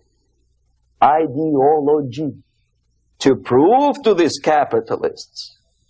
And the obedient horde of workers, like sheep, follow these people. And they cannot disobey. Why? Because if they do, you know what happens to them. Pickets, murders, shooting truck drivers by picketers. In Montreal, for example, I saw with my own eyes when I was correspondent of CBC International, Canadian Broadcasting Corporation, when the workers of aircraft factory destroyed computers and the equipment in the factory. And the administration employed strike breakers. Their cars were turned upside down and burned. Their houses were burned. Their kids were intimidated. And some victims were there. Of that we can be sure. Why? To improve conditions of workers? No. Ideology. Okay, so this is what happens basically. It may or may not happen without the help of the Soviet Union. But the natural tendencies are being greatly taken advantage of and capitalized by the Soviet propaganda systems. How? Whenever trade union strikes, we have influx of propaganda, mass media, ideological dissemination. The workers' right, and we repeat it like parrots. Yes, workers' right. Whose rights? Workers? No. The only freedom of worker to sell his labor according to his own desire and will is taken away from him. By whom? By trade union boss. Unlimited power is given. Responsibility. I want to sell my labor not for $2.50 an hour, but for $2. I don't have right. My freedom is denied to me. I know that if I sell my work for $2 an hour, not for $3 an hour, I will compete better with the other guy who is lazy and more greedy. I don't need $3. I need only $2. No, I was made to believe by media, by business, by advertising agencies that I need more and more and more. Have you ever heard any advertising on TV to consume less? No. No way. Whether you need a six-cylinder car or not, you have to buy it. And hurry up. When I was driving here, on the local radio station, an excited announcer said, "You hurry up, rush and save, save, save. There is a pantyhose sale." Save by buying more. Of course. It would be too naive to expect that KGB makes that advertising agency to do such a crazy commercial. No, of course not. But what we did when I was working for Novosti Press, we would snow plow editorial offices, student organizations, religious groups with literature of class struggle. If not directly Marxism-Leninism propaganda, then a propaganda of a legitimate aspirations of working class, betterment of life, equality. Equality, mind you. President Kennedy once said, we will make America to believe that people are born equal. Are people born equal? Is there any mentioning in the Bible or any other holy scripture in any religion, if you don't believe me, go to the library and check it. There is not a single word about equality. Just the opposite. By your deeds, God will judge you. What you do is important. The merit of your personality. You cannot legislate equality. If you want to be equal, you have to be equal. You have to deserve it. And yet we build our society on the principle of equality. We say people are equal. We know it is false. It's a lie. Some people are tall and stupid. Others are short, bold, and clever.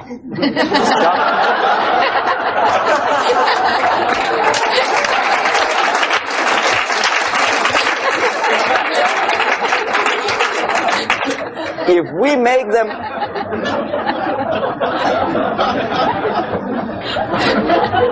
make them equal by force, if we put the principle of equality in the basis of our socio-political structure, it's the same thing as building a house on sand. Sooner or later it will collapse, and that's exactly what happens. And we, as Soviet propaganda makers, are trying to push you in the direction which you go yourself. Equality, yes, equality. People are equal. Land of equal opportunities. Is it true or not? Think about it. Equal opportunities. Should there be equal opportunities? For me and for a lazy bastard who comes here from some other country and immediately registers as a welfare recipient benefits? I never received a single dollar. No, sorry, I did receive once. But I never applied for welfare. For the 13 years, I took any job. Security guard, journalist, taxi driver, anything. Well, I was restless, but some people don't like it. They immediately. So why should we have equal opportunities? Why? The equal opportunity to excel. Equal opportunity in equal circumstances, yes, but we know people are different. To excel, yes, provided we reach the same level of excellency, perfection, which is hypothetical, distant future. Yes, maybe.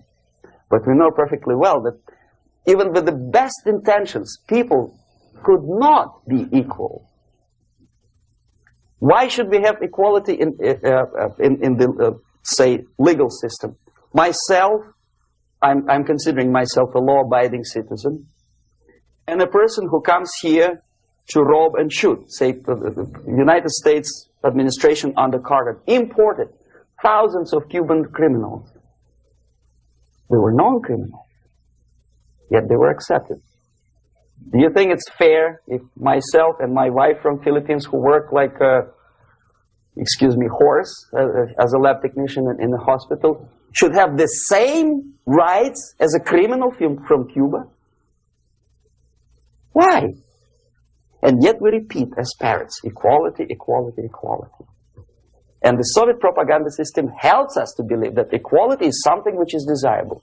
Democracy, as it was established by fathers of this country, of this system in the last century, is not equality. It's the system where different people, unequal people, have a chance to survive and help each other in constant competition, in constant perfection. Not inequality, which is superimposed from a godfather or nice person in Washington, D.C. And the absolute equality exists in Soviet Union, quote-unquote equality. Everybody is equal in dirt, except some people are more equal than the others in Politburo.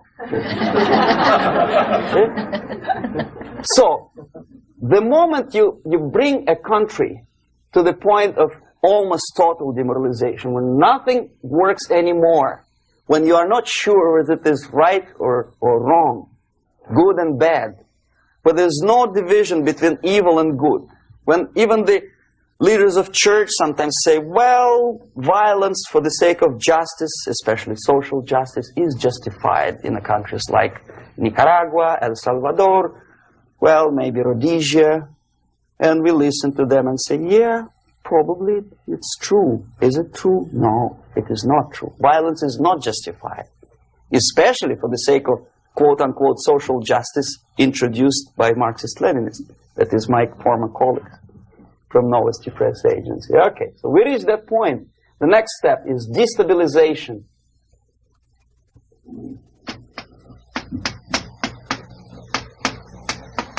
Again, this word says for itself what it is. To destabilize all the relations, all the accepted institutions and organizations in a country of your enemy. How you do it? You don't have to send a battalion of KGB agents to blow up bridges. No. You let them do it themselves. The area of application is, again, it's narrower now. Not like the previous case. The overt legitimate actions of the KGB in this case would be hardly noticeable. There is no crime if a professor who recently went to USSR introduces a course of Marxism-Leninism in a Californian college, for example. Nobody is going to come to his doorstep and say, okay, mister, come, you are under arrest. No, it's not a crime. It's not even considered a moral crime against your country. So the area of application here is narrowing down to economy, again, labor relations, right? To law and order, plus military. And economy, law and order. Yes, and again, the media, but wider scope, a little bit different. I'll explain it later. Okay, basically 3 areas. Economy. The radicalization of bargaining process. If on that stage we still could achieve, theoretically, some positive compromise between the negotiating sides with say, arbitrary introduction of arbitrary judges, a third side, objectively judging the demands of both sides. Here, it's radicalization. On the stage of destabilization, we cannot come to compromise even within a family. The husband and wife couldn't figure out which is better. Husband wants his kids to eat at the table, and wife wants a child to roam around the room and drop food all over the floor. They cannot come to compromise unless they start a fight. It's impossible to reach a compromise, constructive compromise, between neighbors. Some people say, I don't like you to watering your lawn at that time because exactly at that time I'm walking my dog and he's getting nervous. He cannot pass his bowels, you know. So they cannot compromise. They go to a civil court or something like that. Radicalization of human relations. No more compromise. Fight, fight, fight. The normal, traditionally accepted relations are destabilized. The relations between teachers and students in schools and colleges fight. The relations between, in economical sphere, between laborers and employers are further radicalized. No more acceptance of the legitimacy of demands of workers. Unlike Japanese, with the theory Z, if you ever heard about it, where the workers are involved in decision-making process, therefore they don't have moral incentive to fight their bosses. In the United States, it's just the opposite. The harder is the fight, the better. The more heroic they look. When the Greyhound network was on strike recently, the correspondents of local TV networks all over the United States were approaching the strikers, and they say, oh yes, we are doing something nice. They look like heroes and they were proud. There was some family, the husband was bus driver. Now they decided in a protest against the bosses to camp somewhere in the forest. And they were presented to the audience as a heroic, nice people. You see? The violent clashes between passengers, picketers, and the strikers are presented as something normal. 10, 15, 20 years ago, we would be angry, say, why so much hatred? Today we are not. We say, well, commonplace. Radicalization, militarization sometimes. As I explained on that stage, I took a step a little bit further. Shooting people. Okay, law and order now also is pushed into the area where previously people settled their differences peacefully and legitimately. Now we are getting with this court cases in the smallest irrelevant cases. We cannot solve our problems anymore. The society at large becomes more and more antagonistic between individuals, between groups of individuals, and the society at large. The media puts himself in the opposition to the society in general, at large. Separate, alienated. Okay? On that stage, you remember I was talking a couple of hours ago about the sleepers. That's when the students from, say, United States, if they are trained in Lumumba University, or developing nations, that's the students I was dealing with, are being sent back from the Soviet Union here. Or if they were already in the United States, in the country, which is the object of subversion, they spring to action.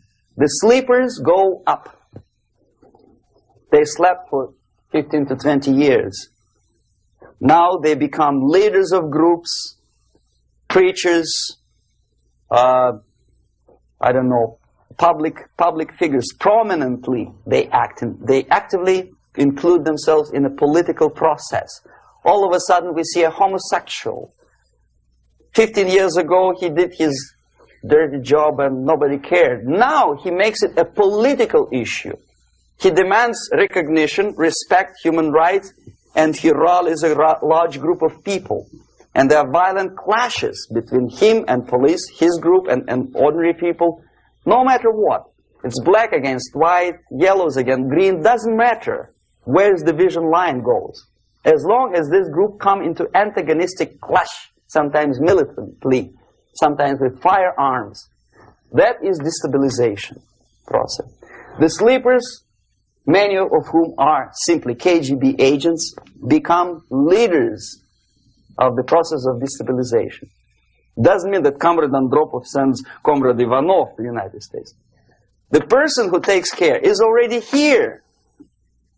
He is a respected citizen of the United States. Sometimes he gets money from various foundations for his legitimate struggle for, I don't know, human rights, women's rights, kid lib, prison lib, whatever.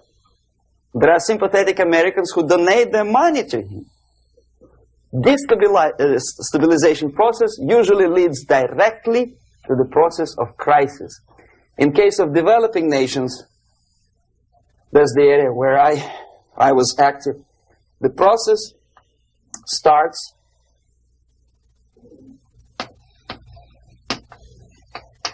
when the legitimate bodies of power, the social structure collapse. It cannot function anymore. So instead, we have artificial's body injected into society, such as non-elected committees. You remember I was talking about them here. Social workers who are not elected by people, media who are self-appointed rulers of your opinion, some strange groups which claim that they know how to lead society forward. They don't usually. All they care is how to collect donations and sell their own concocted ideology, mixture of religion and ideology.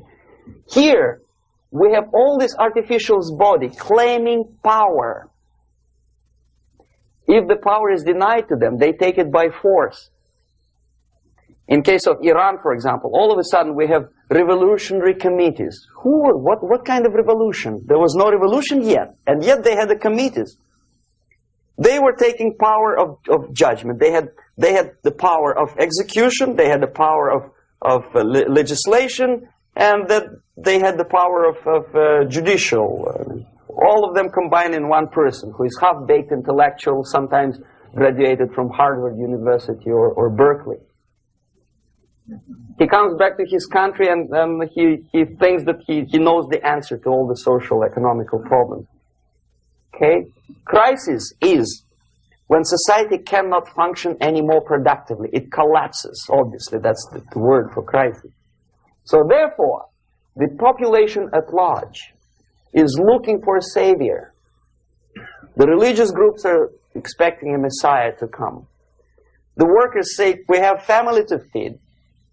Let's have a strong government, maybe socialist government, centralized. When somebody put the employers on their place and let us work. We are sick and tired of going to strike and missing overtime and all that stuff. We need some strong man, strong government, a leader, a savior is needed. Population is sick and tired already.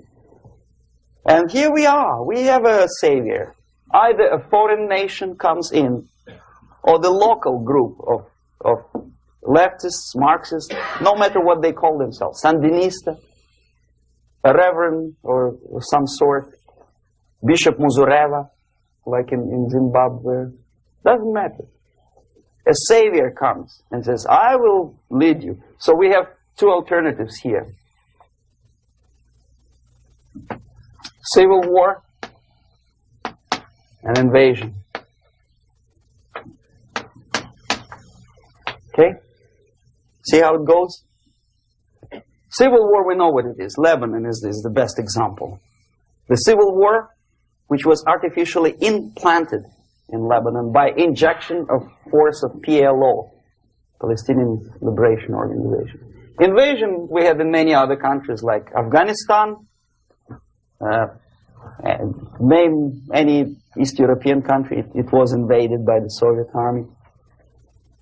But the result is the same. The next stage is normalization. Normalization is a very ironic word, of course.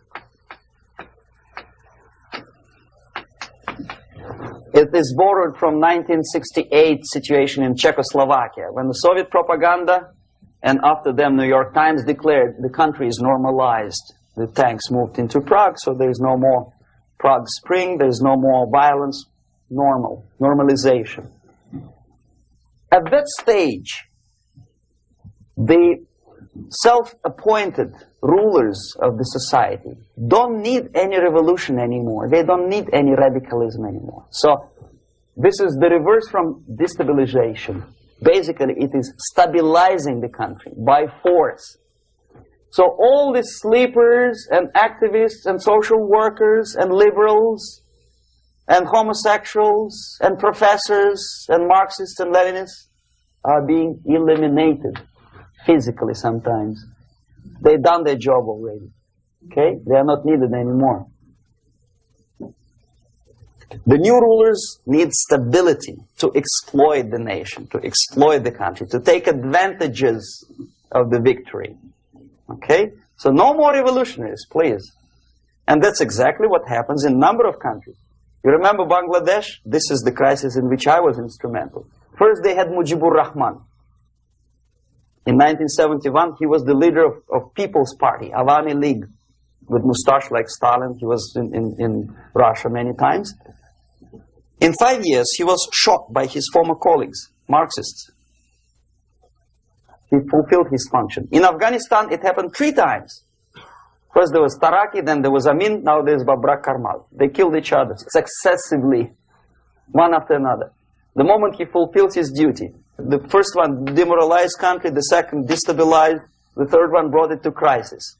Goodbye, comrades. Babrak Karmal comes from Moscow and put into the seat of power. Same thing happened in Grenada recently. Maurice Bishop, Marxist, was killed by Austin, what's his name, General something, who was also a Marxist. Right? So no more revolutions, please. Normalization now. From now on, no more strikes, no more homosexuals, no more women lib, no more kid lib, no more lib, period. Good, solid, democratic, proletarian freedom. That's it. Now, to reverse this process takes enormous effort. When today, United States had to invade Grenada to reverse the process of subversion. Some people say, boy, this is not good, it's not kosher to invade the beautiful country, island of Grenada. Well, why didn't you stop the process here, when Grenada was just approached by leftists? Why not to prevent Maurice Bishop to come in power in the first place? Did Grenadians want him? Very questionable. They didn't know who was Maurice Bishop in the first place. He came to power by coup d'etat himself. Okay? No, we let the situation develop further and further and further until the crisis and normalization very soon. And then the United States decided to invade country, discovering that the country was absolutely a military base for the Soviet Union. Of course it's a drastic measure. Of course it's a pity that Marine Corps had to lose, what, 17 lives. Very bad. Why not to stop the process before it comes to crisis? Oh no, intellectuals will not let you. It's interference into domestic affairs. They're very careful not to let American administration to interfere in domestic affairs of Latin American countries. They don't mind Soviet Union interfere in these affairs. Okay. So to reverse this process, from here, it takes only and always military force. No other force on earth can reverse this process at this point. At this point, it does not take military invasion of the United States Army. It takes strong action, like in Chile. A CIA covert involvement to prevent the savior from outside to come into power and to stabilize country before it erupts into civil war. Okay? Support the right-wing conservative forces. By money, by crooks or love, doesn't matter. Stabilize the country. Don't let the crisis develop into civil war or invasion. Oh no, your liberals will say it's against the law. The Congress will not appropriate money for covert actions of CIA. Why not? Should we wait till the normalization come and Soviet tanks land in Los Angeles airport? Now, at that point, at the point of destabilization, also the process could be reversed. Again, easily than this. No CIA involvement at this point. You know what it takes here? Restriction of some liberties for small groups which are self-declared enemies of the society. As simple as that. Oh no, the media and liberals will tell you this is against the American Constitution. How can we, by force, deny the civil rights to criminals, for example? It's not good. Okay? So we allow them to. Okay, if you allow the criminals to have civil rights, go on and bring the country to the crisis. This is a bloodless way to do. curb the rights. I mean, not to put them in prison. No, no, I'm not talking about putting all the gays from San Francisco in the concentration camp. Do not allow them to take political force. Do not elect them to the seats of power, whether it is municipality level, state level, or federal level. It has to be beaten in the heads of American voters that a person like that in the seats of power is an enemy. Do not be afraid of this word. It is an enemy. If he is not an enemy here, he will be here. Later on, he will be shot, of course. But at this point, he is an enemy. Okay?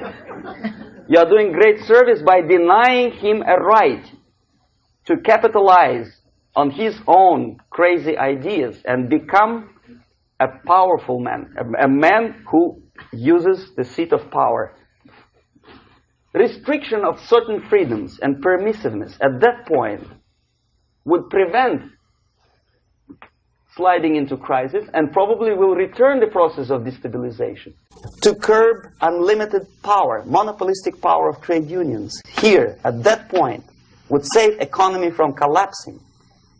To introduce a law to stop private companies of raping public opinion's mind in the direction of consumerism. No company must have a right to force you into buying more unless you want it. There must be a law. You want to advertise your car? Okay. But not a single mentioning of buying it now and saving money. It must be against the law to force people to consume more. Self-restraint.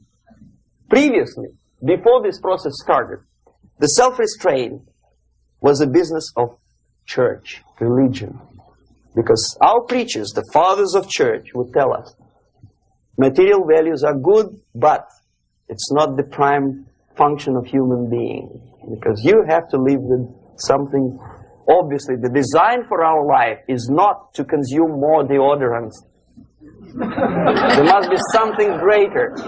If such a complicated instrument as human body was created, obviously there must be some higher purpose for that. And it's very easy to avoid destabilization by denying the greedy companies one little freedom, one little liberty, forcing you into turning yourself into processors of unwanted products and goods. They turn you into machines, like the worm who there's inlet and outlet. So, and how long an average appliance lasts these days? Less than a year. Why? Where's workmanship? Oh, we want you to buy more. Okay. Destabilization process could be easily overcome if, as I say, the society, by its own will or after persuasion by the leaders, will come to the idea of self-restraint. It's so hard, we want to consume more, but you have to. Unless you will come to this stage, when, as we say in Russia, if Sahara Desert ever becomes a communist state, there will be shortage of sand. So you have to curb your... You have to curb your expectations at this point before it's too late. But no, we don't want to do it. Demoralization process. Again, it's the easiest thing to reverse. First of all, by restricting import of propaganda. The easiest thing to do. Unlimited, unrestrained import of Soviet literature, Soviet journalists. Giving Soviet propaganda and ideological agitators equal time on American TV network. It has to be stopped. And it's easier. They won't be offended, mind you. As a matter of fact, they will respect America more. But when my former colleague Vladimir Posner appears on Nightline, and Ted Koppel asks him, well, Vladimir, what do you think about this? And that? What can he think?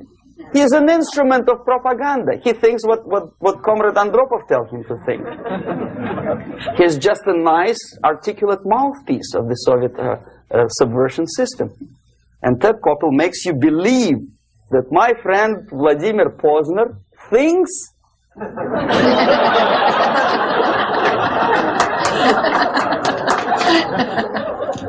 the process of demoralization may not have started at all if at that point the country, which is a recipient of subversion, actively, not violently, but actively, prevents importation of foreign ideology. I don't want America to follow the pattern of ancient Japan. You don't have to shoot every foreigner when it approaches the sacred borders of the United States.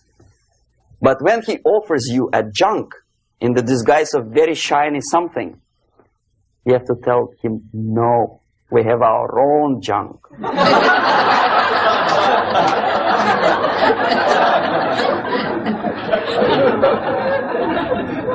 If at that point the society is strong, brave, and conscientious enough to stop importation of ideas which are foreign, then the whole chain of events could be prevented. Recently I've been to Philippines, and I was shocked how in big cities like Manila, children listen to deafening music. A melodious nation with long traditions of good, nice ethnic music, introduced by Spanish long time ago, maybe 2 centuries, 3 centuries ago, I don't remember how long. All of a sudden listen to musical garbage, blasting their radios at full blast, at full volume. Why? In India, I spent many years watching the reactions of Indians walking out of movie theaters after seeing Hollywood production. They couldn't figure out why Americans are so wasteful. They smash their cars, their shiny cars, every 5 minutes. How come they shoot each other for $500,000? Is it true that they're so obsessed with sex? Can you imagine showing a movie where each 5 minutes there's a copulation on the screen to a country like India with long tradition of respect to these private matters, or to Pakistan? And United States expect these people to respect you? No way. Oh yes, they will see the movie, they'll pay 5 rupees to see that garbage, but they walk out and will tell their kids, don't respect Americans, don't be like Americans. See? So, the process of demoralization could be stopped right here, both as an expert and as an import. And that takes one step, one very important thing to do. You don't have to expel all the KGB agents from Washington, D.C. The most difficult and at the same time the simplest answer to the subversion is to start it here and even before, by bringing back the society to religion, something that you cannot touch and eat and put on yourself, but something that rules society and makes it move and preserve it. A Soviet scientist, Shafarevich, who has nothing to do with religion, he's a computer scientist, did a very intensive research on the history of socialist countries. He calls socialist or communist any country with a centralized economy and a pyramidal style of power structure. And he discovered, actually he didn't discover it, he just brought to attention of his readers, that civilizations like Mohenjo-Daro in the river Indus area, like Egypt, like Maya, Incas, like Babylonian culture, collapsed and disappeared from the surface of Earth. The moment they lost religion, as simple as that, they disintegrated. Nobody remembers about them anymore. Well, distantly. So, The ideas are moving society and keeping mankind as society of human beings, intelligent, moral agents of God. The facts, the truth, the exact knowledge may not. All the sophisticated technology and computers will not prevent society from disintegrating and eventually dying out. Have you ever met a person who would sacrifice his life, freedom, for the truth like that? This is truth. I never met a person who said, this is truth and I'm ready to shoot me. To defend the truth. Right? But millions sacrifice their life, freedom, comfort, everything for things like God. Like Jesus Christ. It's an honor.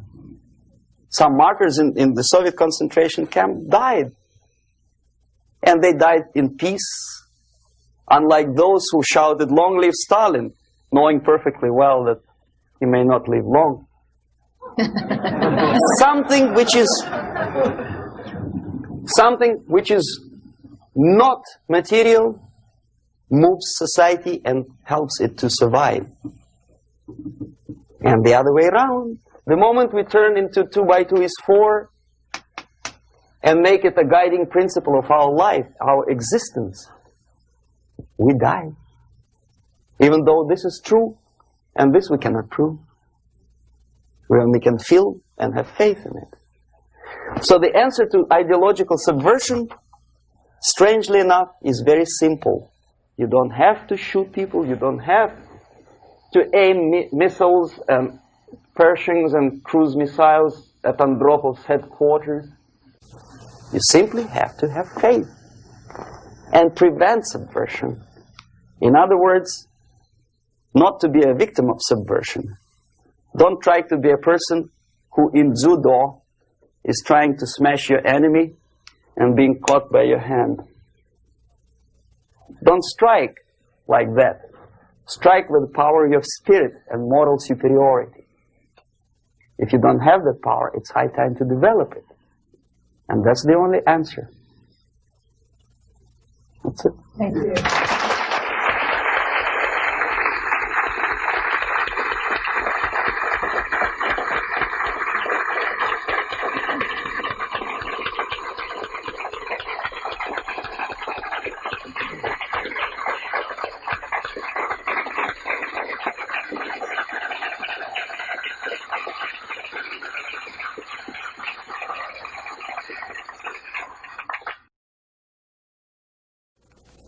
Can you describe how a concept is formulated, turned into propaganda, and then ends up on someone's bumper sticker or in a newspaper? What's the step-by-step process?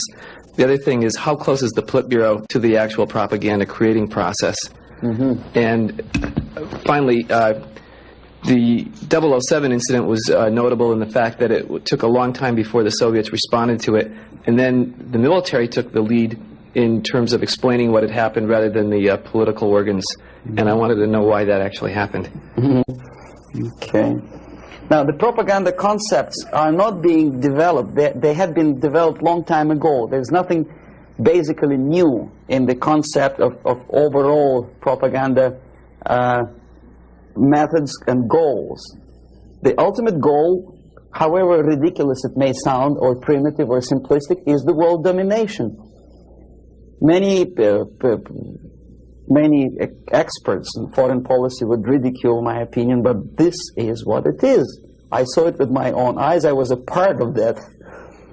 So, and my father was, I think I mentioned that before, he was an inspector of land forces. He traveled all over the world where the Soviet troops were stationed. So he knows perfectly well that the troops are not stationed there to collect harvests for Cubans or to help Afghanis to develop the hordes of cattle or goats. They are there for one purpose: world domination.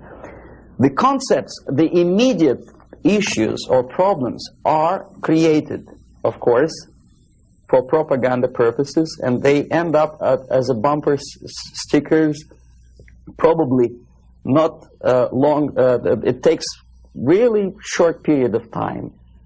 Unlike some other things in the Soviet system, propaganda is one of the things that they don't save money on. And there is a huge apparatus of propaganda experts in USSR. Novosti Press Agency is just one of them, one of the organizations. But apart from that, there is a Department of Agitation and Propaganda within the Central Committee. There are faceless people, names of whom you will never learn. They're kind of classified. I didn't explain you the methods today because it will take us another day. The methods include such thing as semantic manipulation. The words and expressions are being coined at the rate of 5 expressions a minute by extremely clever, educated experts. And the media outside of USSR obediently repeats this cliché. I give you just several examples, not to take your time, not to bore you to death. Okay, I mentioned one thing, United Nations. The expression was invented by the Soviet propaganda experts, not by Americans. We know perfectly well it's not united and it has nothing to do with nations. More than half of the delegations in UN do not represent any nation at all. They are disunited, obviously. The United Nations had not been able to solve a single military conflict. Nowhere in the world.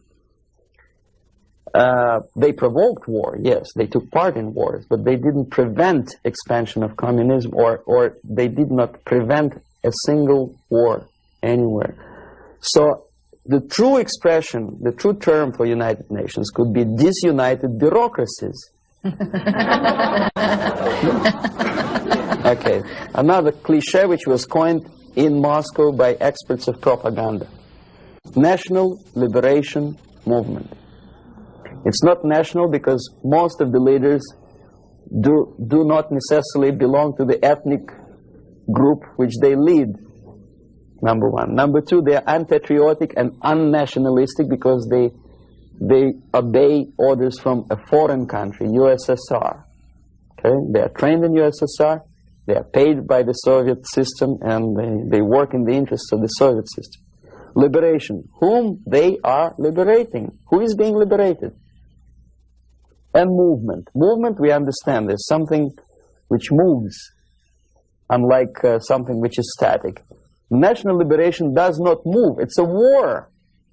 If you call war a movement, probably. But it has nothing to do with the concept of movement in American terminology. It means a legitimate, overt, organized, voluntary movement. Right?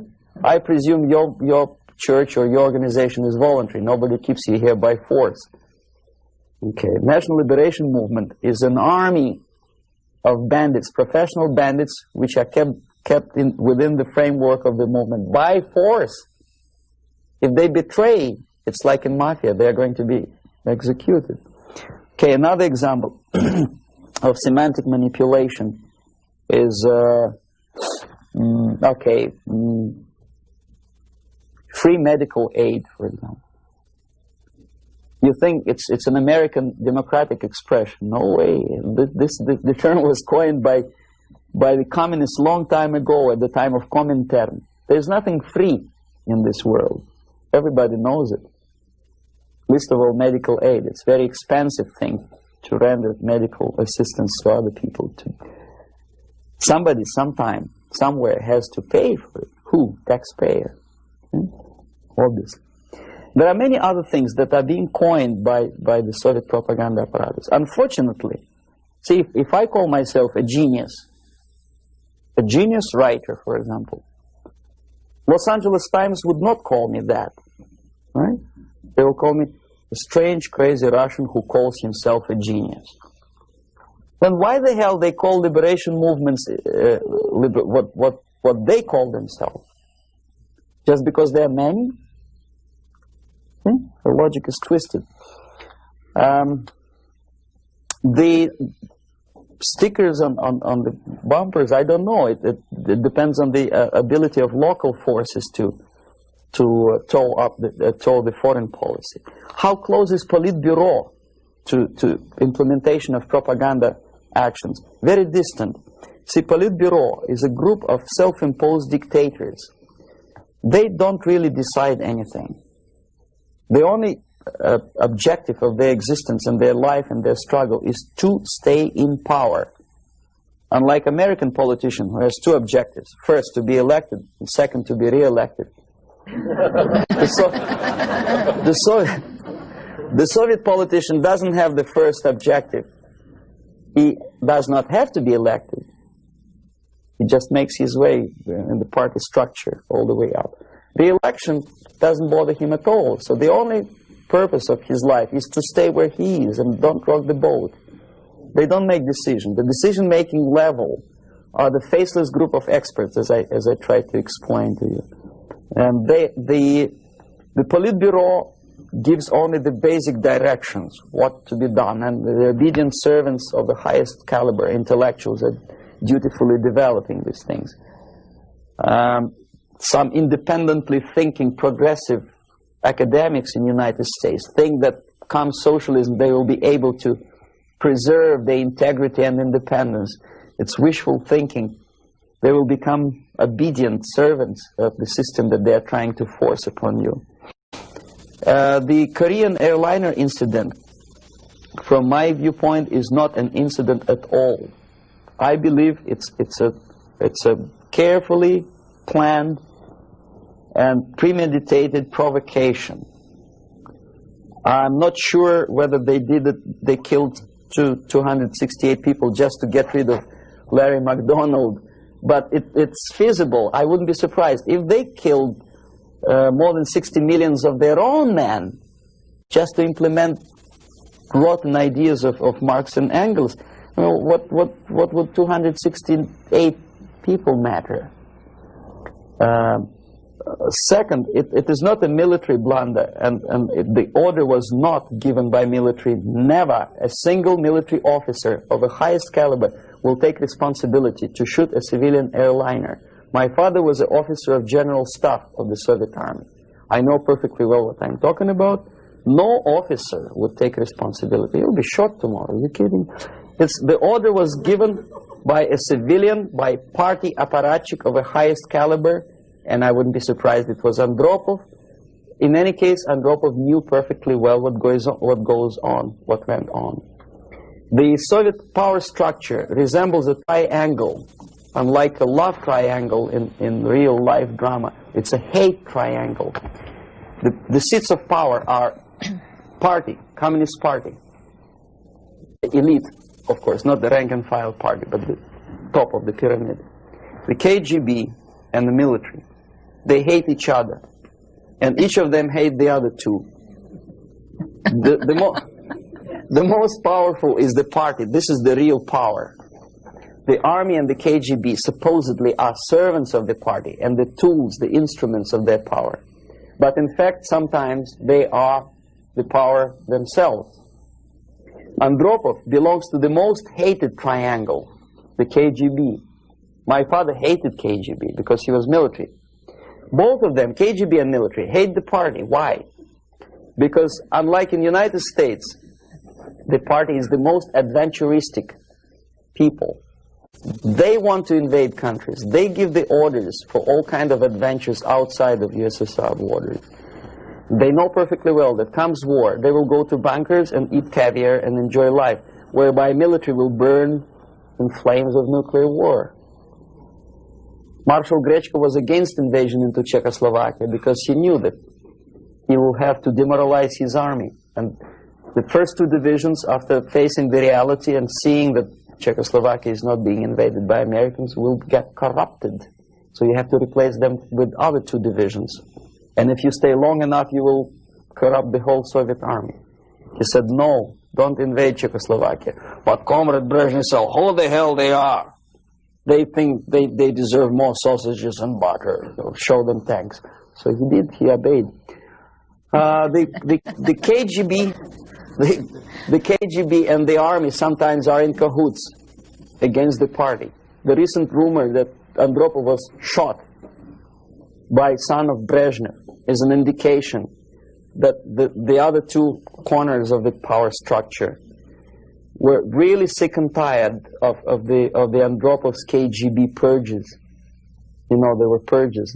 Many people lost their jobs, and some were arrested, and some committed suicide in the span of some 10 months since Andropov was sentenced to power. So that gives you an idea of the Korean airliner incident is premeditated provocation to create an international tension, because the only power on earth which is interested in provoking conflicts and preserving tension is the Soviet junta.